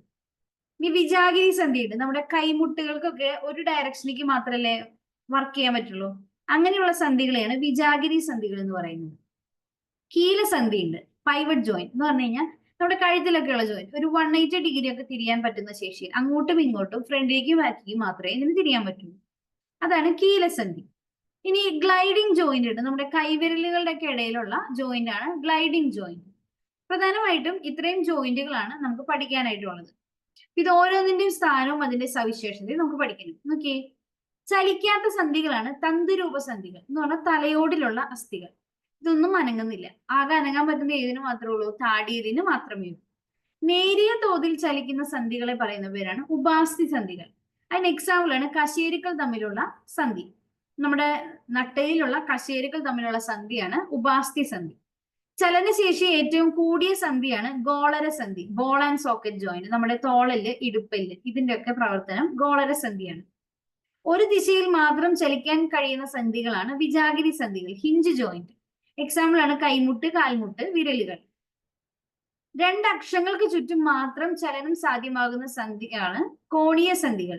അതിന് എക്സാമ്പിൾ ആണ് ആംഗുലാർ ജോയിന്റ്. നമ്മുടെ ആംഗിളുകൾ ഉണ്ടല്ലോ, കാലിന്റെ ആംഗിള്, മണിബന്ധം എന്നാണ് മലയാളത്തിൽ പറയാം കേട്ടോ. അച്ചുതണ്ടിനും ചുറ്റും കറങ്ങുന്ന തരത്തിലുള്ള ചലനം സാധ്യമാകുന്ന സന്ധിയാണ് കീലസന്ധി. അതിന് എക്സാമ്പിൾ ആണ് നമ്മുടെ നട്ടലിന് മുകളിലായിട്ട് തലയോട് അങ്ങോട്ടും ഇങ്ങോട്ടും തിരിയുന്നത് കേട്ടോ. ഇനി ഒരു അസ്ഥിക്ക് മുകളിൽ മറ്റൊന്ന് തെന്നി നീങ്ങുന്ന തരത്തിലുള്ള അസ്ഥികൾ അങ്ങനെ ഒരു മോഷൻ സാധ്യമാകുന്ന സന്ധിയാണ് ഗ്ലൈഡിംഗ്, തെന്നി നീങ്ങുന്ന സന്ധി. കൈക്കുഴ, കാൽക്കുഴ, അതൊക്കെ എന്ത് ചെയ്യണേ? നമുക്ക് ഇവിടെ തൊട്ട് നോക്കിയാൽ അറിയാം. ഇവിടെ ഇങ്ങനെ തൊട്ട് നോക്കിയാൽ അറിയാം അതിങ്ങനെ തെന്നി നീങ്ങുന്നതായിട്ട്. ഇനി അസ്ഥികളെയും പേശികളെയും തമ്മിൽ ബന്ധിപ്പിക്കുന്ന ഭാഗത്തിനെയാണ് ടെൻഡൺ എന്ന് പറയും. ഇത് ചോദിക്കാറുണ്ട്. അസ്ഥികളെയും അതുപോലെ തന്നെ പേശികളെയും തമ്മിൽ ബന്ധിപ്പിക്കുന്ന ഭാഗമാണ് ടെൻഡൻ. അസ്ഥികളെ തമ്മിൽ ചേർത്ത് നിർത്തുന്ന ചരട് പോലെയുള്ള ഭാഗമാണ് ലിഗമെന്റ്. രണ്ടും തമ്മിൽ വ്യത്യാസമുണ്ട്, അതുകൊണ്ട് തന്നെ ചോദിക്കാറുണ്ട് കേട്ടോ. അസ്ഥിനെയും പേശിനെയും തമ്മിൽ കണക്ട് ചെയ്യുന്നതാണ് ടെൻഡൻ, രണ്ട് അസ്ഥികളെ തമ്മിൽ കണക്ട് ചെയ്യുന്നതാണ് ലിഗമെന്റ്. ക്ലിയർ ആണല്ലോ? ഇനി അസ്ഥികോശങ്ങളുടെ എണ്ണത്തിലും ബലത്തിലും കുറവുണ്ടാകുന്ന രോഗമാണ് ഓസ്റ്റിയോപോറോസിസ്. എന്ന് പറഞ്ഞു കഴിഞ്ഞാൽ നമ്മുടെ എല്ലിങ്ങനെ പൊടിഞ്ഞു ഇല്ലാണ്ടാവുന്ന ഒരു അവസ്ഥയാണ്. അസ്ഥികളെ ബാധിക്കുന്ന മറ്റു രോഗങ്ങളാണ് സന്ധിവീക്കം, സന്ധിവാദം, കണ എന്ന് പറഞ്ഞാൽ വിറ്റമിൻ ഡിയുടെ കുറവ് കൊണ്ട് ഉണ്ടാവുന്ന അസുഖമാണ്. ഓസ്റ്റിയോമലേഷ്യ, ഇതൊക്കെ അസ്ഥിയുമായിട്ട് ബന്ധപ്പെട്ടുണ്ടാവുന്ന അസുഖങ്ങളാണ്. സന്ധികളിൽ, ജോയിന്റുകളിൽ അസ്ഥികൾക്ക് ഉണ്ടാവുന്ന സ്ഥാനമാറ്റത്തിന് പറയുന്ന പേരാണ് അസ്ഥി സ്ഥാനഭ്രംശം. നമ്മളിങ്ങനെ ഷോൾഡർ തെന്നി പോവാന്നൊക്കെ പറയും ഇല്ലേ? അതിനെ പറയുന്ന പേരാണ് അസ്ഥി സ്ഥാനഭ്രംശം എന്ന് പറഞ്ഞാൽ സ്ഥലത്തിനും ചേഞ്ച് വരും. സന്ധികളിലെ അണുബാധ, പരിക്കുകൾ, പ്രായാധിക്യം എന്നിവ കാരണം തരുണാസ്ഥി വലയത്തിനുണ്ടാകുന്ന തകരാറാണ് സന്ധിവാദം. ഇനി ഇവിടെ നമുക്ക് ഒന്ന് രണ്ട് അസുഖങ്ങളെ കുറിച്ച് കുറച്ച് ഡീറ്റെയിൽ ആയിട്ട് തന്നിട്ടുണ്ട്. നോക്കി, ഓസ്റ്റിയോപോറോസിസ്, റുമാറ്റോയിഡ് ആർത്രൈറ്റിക്സ്, ഇതൊക്കെ എന്താന്ന് വായിച്ചു നോക്കണേ. പേശീക്ഷയം, ഉളുക്ക്, ഇതൊക്കെ എന്തുമായിട്ട് ബന്ധപ്പെട്ടതാണ്? അതുപോലെ ഡിസ്ക് തെറ്റൽ, ഇതൊക്കെ നമ്മുടെ എല്ലുകളുമായി ബന്ധപ്പെട്ടിരിക്കുന്ന കുറച്ച് അസുഖങ്ങളാണ്. ഇനി നമ്മുടെ അസ്ഥികളുടെ കുറച്ച് പേരുകൾ ഇവിടെ തന്നിട്ടുണ്ട്. നോക്കിയേ, തോളിൽ കാണപ്പെടുന്ന അസ്ഥികളാണ്, രണ്ടെണ്ണാണ്, സ്കാൽപ്പുലയും ക്ലാവിക്കിളും. ഫ്രണ്ടിൽ കാണുന്ന ഈ ബോണാണ് ക്ലാവിക്കിള്. ഓക്കെ. ഇനി മാറല്, നമ്മുടെ സെൻട്രിക്കോടെ കാണുന്ന എല്ലാണ് മാറല് എന്ന് പറയുന്നത്, സ്റ്റേണം. വാരിയെല്ലുകള് റിബ്സ് എന്ന് പറയും, 24 കീഴ്ത്താടിയെല്ല്, ഈ അനങ്ങുന്ന താടിയെല്ലാണ് മാൻഡിബിൾ. മേൽത്താടിയെല്ലിനെ പറയുന്ന പേരാണ് മാക്സില. ചെവിയിൽ 3 അസ്ഥികൾ നമ്മൾ പഠിച്ചിട്ടുണ്ട് അല്ലെ, മാലിയസ്, ഇൻകസ്, സ്റ്റേപ്പിസ്. തൊണ്ടയിലെ അസ്ഥിയാണ് ഹയോയിഡ്. അപ്പറാം എന്ന് പറഞ്ഞാൽ മുകൾ ഭാഗത്തെ കൈന്ന് നമ്മൾ പറയുന്ന പേരാണ് ഹ്യൂമറസ്. കാലിലെ എല്ലിന് നമ്മൾ എന്ത് പഠിച്ചേ? ഫെമർ അല്ലെ. അതുപോലെ കൈയിലെ എല്ലാണ് ഹ്യൂമറസ്. കണങ്കയിലെ അസ്ഥികൾ, അതിന് 2 പേരുകളാണുള്ളത്, റേഡിയസ്, അൽന.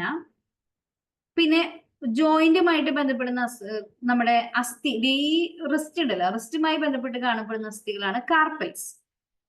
ഇനി കൈപ്പത്തിയിലെ അസ്ഥികളെ പറയുന്ന പേരാണ് മെറ്റാകാർപ്പൽസ്. കൈവിരലിലെ അസ്ഥികളെ പറയുന്ന പേരാണ് ഫലാഞ്ചിൽസ്. അങ്ങനെ എല്ലാ അസ്ഥികൾക്കും ഓരോരോ പേരുണ്ട് കേട്ടോ. തുടയിലെ അസ്ഥിനെ നമ്മൾ ഫെമർ എന്ന് പറയും, കാൽമുട്ടിലെ അസ്ഥിനെ നമ്മൾ പാറ്റല്ല എന്ന് പറയും, കണങ്കാലിലെ അസ്ഥികളെ ടിബിയ, ഫിബുല എന്ന് പറയും. 2 എല്ലുകളുണ്ട് അവിടെ. കാൽക്കുഴയിലെ അസ്ഥികളാണ് ടാർസൽസ്. കാൽപാദത്തിലെ അസ്ഥികളുടെ പേര് മെറ്റാടാർസൽസ്. ഫലാഞ്ചൽസ് ഉണ്ട്. ഇടുപ്പിലെ അസ്ഥികളെ പെൽവിസ്, 2 എണ്ണം ഉണ്ട് നമുക്ക്. ഓക്കെ. ഇത് ഓരോന്നും ആ പേര് കൃത്യമായിട്ട് പഠിക്കാനില്ല, അതുകൊണ്ട് ജസ്റ്റ് ഒന്ന് ഓടിച്ചു വായിച്ചു പോയാൽ മതിയെ. നമ്മുടെ പുതിയ ടെക്സ്റ്റില് ഇത്രയും ഡീറ്റെയിൽ ആയിട്ട് പഠിക്കാനില്ല. മുമ്പത്തെ SCERT ടെക്സ്റ്റില് ഓരോ ഭാഗത്തെയും പേരുകൾ ഉണ്ടായിരുന്നു. അതുപോലെ +2 എക്സാമിന് പ്രിപ്പയർ ചെയ്യുന്നവർക്ക് +2 ബയോളജി ടെക്സ്റ്റിൽ ഓരോ എല്ലിന്റെയും പൊസിഷൻ തന്നിട്ട് ഫലാഞ്ചൽസ് ഏതാണ്, പാറ്റൽ ഏതാണ്, ടിബി ഏതാണ്, ഫിബുല ഏതാണെന്ന് കൃത്യമായിട്ട് പഠിക്കാനുണ്ട്. ഓക്കെ. അപ്പൊ +2ന് പ്രിപ്പയർ ചെയ്യുന്നവരുണ്ടെങ്കിൽ മാത്രം എന്ത് ചെയ്യാ, +2ന്റെ ടെക്സ്റ്റ് ഒന്ന് എടുത്തിട്ട് ഒന്ന് റെഫർ ചെയ്ത് പോവാ കേട്ടോ. 10ല് നമുക്കിത് അഡീഷണൽ നോളജ് ആണ്, ജസ്റ്റ് ഒന്ന് വായിച്ചു പോയാൽ മതി. ഇനി യൂറിക് ആസിഡ് അസ്ഥികളിൽ അടിഞ്ഞുകൂടി ഉണ്ടാകുന്ന വീക്കത്തിനെ പറയുന്ന പേരാണ് ഗൗട്ട്. ചിലർക്ക് ഈ ഓവറായിട്ട് ബീഫ് ഒക്കെ കഴിക്കുന്ന ആളുകൾക്ക് ഇങ്ങനെ കൈയുടെ കാലിന്റെ ഒക്കെ വിരലുകൾ ഇങ്ങനെ അനങ്ങാൻ പറ്റാത്ത ഒരു അവസ്ഥ വരും. അതിന് കാരണം യൂറിക് ആസിഡ് അടിഞ്ഞു കൂടുന്നതാണ്. ആ അസുഖത്തിനെ പറയുന്ന പേരാണ് ഗൗട്ട്. ഇനി നമ്മുടെ സ്നായുക്കൾ എന്ന് പറഞ്ഞാൽ ലിഗമെന്റ്സ്, അത് വലിയുകയോ പൊട്ടുകയോ ചെയ്യുന്ന അവസ്ഥയാണ് ഉളുക്ക്, കാലുളുക്ക എന്നൊക്കെ നമ്മൾ പറയാറില്ലേ. ഇനി കുഴൽ പോലെ നീളമുള്ളതും വായു അറകളോട് കൂടിയ പൊള്ളയായ അസ്ഥികളാണ് പക്ഷികളിൽ കാണപ്പെടുന്നത്. അതുകൊണ്ടാണ് അവർക്ക് ഈസി ആയിട്ട് പറക്കാനായിട്ട് പറ്റുന്നത്. ഇനി ഇന്ത്യയിൽ അസ്ഥി ബാങ്ക് സ്ഥിതി ചെയ്യുന്നത്, ആദ്യത്തെ അസ്ഥി ബാങ്ക് സ്ഥിതി ചെയ്യുന്നത് ചെന്നൈയിലാണ്. ഇത്രയും കാര്യങ്ങളാണ് നമുക്ക് അസ്ഥിയുമായിട്ട് ബന്ധപ്പെട്ട് പറയാനായിട്ടുള്ളത്. ഇനി നമുക്ക് വളരെ കുറച്ച് മാത്രമാണ് പേശി വ്യവസ്ഥയെ കുറിച്ച് പഠിക്കാനുള്ളത്. അതുകൂടി ഞാനൊന്ന് പറയണേ. നമ്മുടെ ശരീരത്തിലെ ചലനങ്ങൾ സാധ്യമാക്കുന്ന കോശങ്ങളാണ് പേശികൾ. പേശികളെ കുറിച്ചുള്ള പഠനമാണ് മയോളജി, മസിൽ മയോളജി. അതെന്ന് ഓർത്ത് വെച്ചോളെ. മനുഷ്യ ശരീരത്തിൽ ടോട്ടൽ ഏകദേശം 639 മസിലുകളാണുള്ളത്. ശിശുവിന്റെ ജനനശേഷം ആദ്യം വികാസം പ്രാപിക്കുന്ന ശരീരത്തിലെ പേശിയാണ് കഴുത്തിലെ പേശി. നമ്മൾ പറയാറുണ്ട് തീരെ കുഞ്ഞു കുട്ടികൾ നമ്മൾ അവരെ എടുക്കുമ്പോൾ കഴുത്തിൽ ഒന്ന് താങ്ങി പിടിക്കാൻ പറയാറുണ്ട്, കാരണം കഴുത്തുറച്ചിട്ടുണ്ടാവില്ല. അപ്പൊ ജനിച്ചതിന് ശേഷം ആദ്യം വികാസം പ്രാപിക്കുന്ന നമ്മുടെ ശരീരത്തിലെ പേശിയാണ് കഴുത്തിലെ പേശികൾ. ഇനി പേശി കലയെ കുറിച്ചുകൂടെ തന്നിട്ടുണ്ട്. നോക്കിയേ, ശരീരചലനത്തിന് സാധ്യമാകുന്ന പേശികളാണ്. അത് ഉണ്ടാക്കിയിരിക്കുന്ന വിവിധ തരം പേശികളുണ്ട്. ഈ പേശി കോശങ്ങൾ ഉണ്ടാക്കിയിരിക്കുന്നതിൽ 2 പ്രധാന കാര്യങ്ങൾ നമ്മൾ അറിഞ്ഞിരിക്കുന്നത്. നോക്കിയേ, ആക്റ്റിൻ, മയോസിൻ ഇങ്ങനെയുള്ള 2 പ്രോട്ടീൻ തന്തുക്കളാണ് ഇതിലുള്ളത്. ആക്റ്റിനും മയോസിനും എന്തിനെ സഹായിക്കുന്നത്? കൺട്രാക്ട് ചെയ്യാനും റിലാക്സ് ചെയ്യാനും, എന്ന് പറഞ്ഞാൽ സങ്കോചിക്കാനും അതുപോലെ തന്നെ റിലാക്സ് ചെയ്യാനും സഹായിക്കും. ഇപ്പൊ നമുക്ക് ഒരു സാധനം എടുക്കണം എന്നുണ്ടെങ്കിൽ നമ്മുടെ ഒരു സ്ഥലത്തെ മസിൽ എന്ത് ചെയ്യും? കൺട്രാക്ട് ചെയ്യും. അതർ സൈഡ് എന്ത് ചെയ്യും? റിലാക്സ് ചെയ്യും. ഓപ്പോസിറ്റ് ആയിട്ട് ആക്ട് ചെയ്യും. ഇങ്ങനെ പരസ്പരം കൺട്രാക്ട് ചെയ്യും റിലാക്സ് ചെയ്യും ചെയ്യുന്നത് വഴി, കണ്ടോ ഇവിടെ നോക്കിയേ, ആക്റ്റിൻ, മയോസിൻ എന്ന് പറയുന്ന ഈ 2 പ്രോട്ടീൻ തന്തുക്കളാണ് ഇത് വലിയാനും അതുപോലെ തന്നെ ചുരുങ്ങാനുമായിട്ട് തിരികെ പഴയ പൊസിഷനിലേക്ക് എത്താനുമായിട്ട് സഹായിക്കുന്നത്. ഈ പ്രോട്ടീൻ തന്തുക്കളുടെ പേര് മാത്രമേ നമുക്ക് ഇവിടെ പഠിക്കാനുള്ളൂ. +2 ബയോളജി ടെക്സ്റ്റിൽ എങ്ങനെയാണ് മസിൽ മൂവ്മെന്റ് സാധ്യമാകണേന്ന് പഠിക്കാനുണ്ട്. ഇവിടെ നമ്മുടെ ടെക്സ്റ്റിൽ ആകെ ഈ 2 പ്രോട്ടീനുകളുടെ പേര് മാത്രമേ പഠിക്കാനായിട്ട് തന്നിട്ടുള്ളൂ.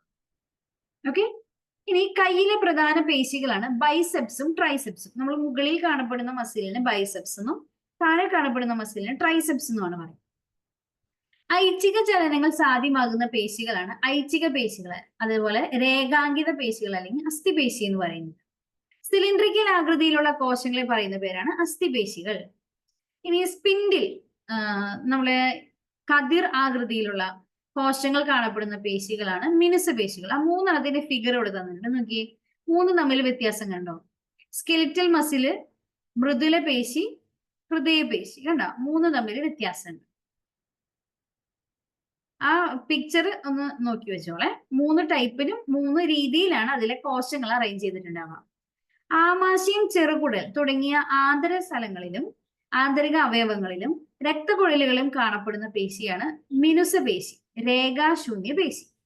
ശാഖയായി പിരിഞ്ഞ കോശങ്ങൾ കാണപ്പെടുന്ന പേശിയാണ്, കണ്ടോ? ശാഖകളായിട്ട് പിരിഞ്ഞ കോശങ്ങൾ കാണപ്പെടുന്ന പേശിയാണ് ഹൃദയപേശി.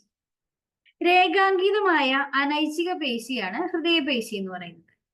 രേഖാശൂന്യ പേശികൾ അഥവാ മിനുസ് പേശികൾ എന്നറിയപ്പെടുന്നത് അനൈച്ഛിക പേശികളാണ്. എന്ന് പറഞ്ഞാൽ അവർക്ക് സ്വന്തമായിട്ട് എന്ത് ചെയ്യാൻ പറ്റില്ല, നമ്മൾക്ക് കൺട്രോൾ ചെയ്യാൻ പറ്റില്ല. നമ്മൾ ചിന്തിക്കുകയാണ് ഇത് കൺട്രാക്ട് ചെയ്യണം എന്ന് വിചാരിച്ചു കഴിഞ്ഞാൽ അങ്ങനെ സങ്കോചിക്കാനോ വീണ്ടും പഴയ അവസ്ഥയിലേക്ക് വരാനോ പറ്റില്ല. പേശികളുടെ അടിസ്ഥാന ഘടകം എന്ന് പറയുന്നത് പേശി കോശമാണ് അല്ലെങ്കിൽ അതിന്റെ തന്തുവാണ് നമുക്ക് പറയാം. ഒരു ചലനത്തിൽ പേശിയുടെ നീളം കൂടുകയാണെങ്കിൽ അതിന് നമ്മൾ കൺട്രാക്ഷൻ എന്ന് പറയും. ആ കൺട്രാക്ഷനെ പറയുന്ന പേരാണ് എസെൻട്രിക്. ഓക്കെ, നീളം കൂടുന്നത് എസെൻട്രിക്. ഈ പേശി തന്തുക്കളുടെ കൂട്ടങ്ങളെ പറയുന്ന പേരാണ് ഫാസിക്കിൾസ്. പേശി തന്തുക്കൾ നിർമ്മിക്കപ്പെട്ടിരിക്കുന്ന മാംസ്യ നാരുകൾ എന്ന് പറഞ്ഞാൽ എന്താ? പ്രോട്ടീനിന്റെ നാരുകളാണ് മയോഫിലമെന്റുകൾ. നമ്മുടെ ശരീരത്തിൽ വിശ്രമമില്ലാതെ പ്രവർത്തിക്കുന്ന ഒരേ ഒരു പേശിയുള്ളൂ. അത് ഏത് പേശിയാ? ഹൃദയപേശിയാണ്. ഏറ്റവും കൂടുതൽ പ്രവർത്തിക്കുന്ന പേശി കൺപോളയിലെ പേശികളാണ്. ഏറ്റവും കൂടുതൽ പ്രവർത്തിക്കുന്നതാണ്. പക്ഷെ വിശ്രമമില്ലാത്തത് ആർക്കാണ്? ഹൃദയപേശിക്കാണ്. മനുഷ്യ ശരീരത്തിലെ ഏറ്റവും വലിയ പേശിയാണ് ഗ്ലൂട്ടിയസ് മാക്സിമസ്. ഏറ്റവും ചെറിയ പേശിയാണ് സ്റ്റേപ്പിഡിയസ്. സ്റ്റേപ്പിസ് ഓർമ്മയുണ്ടല്ലോ, അതിനോട് ചേർത്ത് തന്നെ പഠിക്കുക. സ്റ്റേപ്പിഡിയസ്.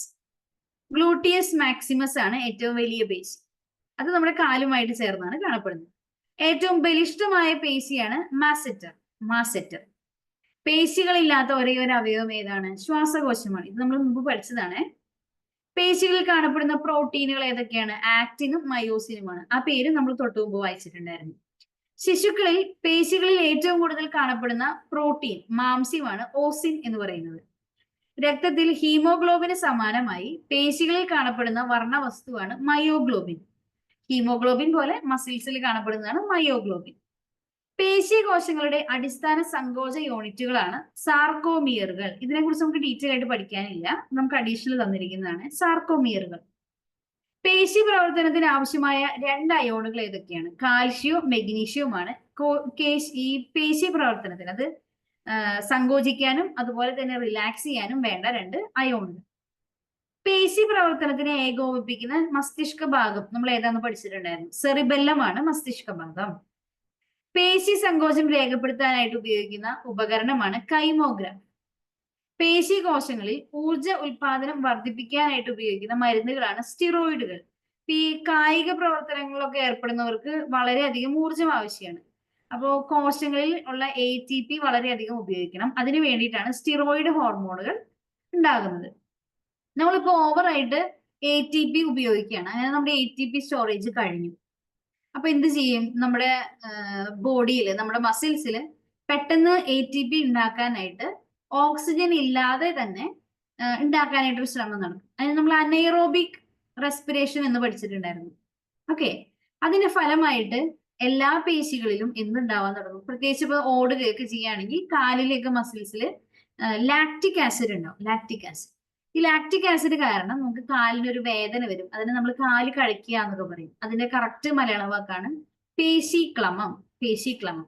ഓക്കെ, പത്യധ്വാന സമയത്ത് വേണ്ടത്ര ഓക്സിജൻ ലഭിക്കാതെ വരുമ്പോൾ ലാക്റ്റിക് ആസിഡ് പേശികളിൽ അടിഞ്ഞുകൂടി ഉണ്ടാകുന്ന തളർച്ചയും ക്ഷീണത്തിനെയും പറയുന്ന പേരാണ് പേശീക്ലമം. ഈ പേശീക്ലമം ബാധിക്കാത്ത ഒരേ ഒരു പേശി മിനുസ പേശികളാണ്. ബാക്കി എല്ലാ പേശികൾക്കും എന്തുണ്ടാകും? പേശീക്ലമം ഉണ്ടാകും. ഹൃദയപേശികൾക്ക് ഉണ്ടാകുന്ന വേദനയാണ് ആൻജൈന പെക്ടോറിസ്. ഇത് നമ്മൾ ഹാർട്ട് അറ്റാക്കുമായിട്ട് റിലേറ്റ് ചെയ്ത് പഠിച്ചിട്ടുണ്ടായിരുന്നു. Angina pectoris. ഇനി മരണശേഷം ശരീരപേശികൾ ദൃഢമായി പോകുന്ന അവസ്ഥയാണ് റിഗർ മോർട്ടിസ്. Rigger mortis. മനുഷ്യരെ പോലെ പേശി അസ്ഥി വ്യൂഹവും വിയർപ്പ് ഉത്പാദിപ്പിക്കാൻ കഴിവുള്ളതുമായ റോബോട്ടാണ് കെങ്കോരോ. വികസിപ്പിച്ച രാജ്യമാണ് ജപ്പാൻ. രക്തത്തിൽ കാൽസ്യത്തിന്റെ അളവ് ക്രമാതീതമായി കുറഞ്ഞാൽ ഉണ്ടാകുന്ന പേശികളുടെ കോച്ചി വലിവ്, നമ്മൾ കാല് കോച്ചി പിടിക്കാന്നൊക്കെ പറയില്ലേ, അതിന് പറയുന്ന പേരാണ് ടെറ്റനി.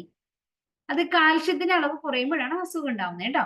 ശരീരത്തിൽ ഉണ്ടാകുന്ന മുറിവിലൂടെ ക്ലോസ്ട്രീഡിയം എന്ന് പറയുന്ന ബാക്ടീരിയ ഉള്ളിൽ പ്രവേശിക്കുമ്പോൾ ഉണ്ടാകുന്ന അസുഖമാണ് ടെറ്റനസ്. വായ തുറക്കാൻ പറ്റാതെ ബുദ്ധിമുട്ടുണ്ടാകുന്ന അസുഖയാണ് ലോക്ക് ജോ എന്ന് പറയുന്ന ടെറ്റനസ്. ഓക്കെ, ഇത് രണ്ടും ഒന്നിച്ച് പറയേണ്ടതാണ്. ഓക്കെ, ടെൻഡൻ, മടക്കൽ പേശി, നിവർത്തൽ പേശി. ഇത് നമ്മുടെ പേശികളുടെ ഒരു പിക്ചർ ആയിട്ട് നമുക്ക് കൈകളുടെ ചലനത്തിന് സഹായിക്കുന്ന ഭാഗങ്ങളായിട്ട് നമ്മുടെ SCERT ടെക്സ്റ്റിൽ തന്നിരിക്കുന്ന പോർഷൻസ് ആണ്. ഓക്കെ, അപ്പൊ ഇത്രയും ഭാഗങ്ങളാണ് നമുക്ക് പേശികളെ കുറിച്ചും അതുപോലെ തന്നെ അസ്ഥികളെ കുറിച്ചുമായിട്ട് പഠിക്കാനായിട്ട് നമ്മുടെ ടെക്സ്റ്റ് തന്നിരിക്കുന്നത്. ഇതിന്റെ SCERT ടെക്സ്റ്റിന്റെ പോർഷൻ നിങ്ങൾക്ക് പ്രൊവൈഡ് ചെയ്തിട്ടുണ്ട്. ഇത് വായിക്കുന്നതിന് കൂട്ടത്തിൽ അതുകൂടി ഒന്ന് വായിച്ചു പോണേ. അപ്പോഴാണ് നിങ്ങൾക്ക് എന്തെങ്കിലും കൺഫ്യൂഷൻ ഉണ്ടെങ്കിൽ അത് ഒന്നിച്ച് ക്ലിയർ ആകും. അപ്പൊ എനിക്ക് അറിയാം അത്യാവശ്യം പോർഷൻ ആയിട്ടുണ്ട്. ഏകദേശം ഒരു 30 പേജോളം നമ്മൾ എത്തിയിട്ടുണ്ട്. 34 പേജ് പിക്ചേഴ്സ് കൂടി വരുന്നതുകൊണ്ടാണ് 34 പേജ് എത്തിയിരിക്കുന്നത് കേട്ടോ. കണ്ടന്റ് അത്യാവശ്യം ഉണ്ട് ഇന്നത്തെ ക്ലാസ്സിൽ. അപ്പൊ അതുകൊണ്ട് തന്നെ എല്ലാവരും ഒന്ന് വായിച്ചു നോക്കുക. എന്നിട്ട് സംശയങ്ങൾ ഉണ്ടെങ്കിൽ ചോദിക്കാം. ഓക്കെ, അപ്പൊ നമുക്കൊരു 5 മിനിറ്റ് സമയം എടുക്കാം സംശയങ്ങൾ ഉണ്ടെങ്കിൽ ചോദിക്കാനായിട്ട്.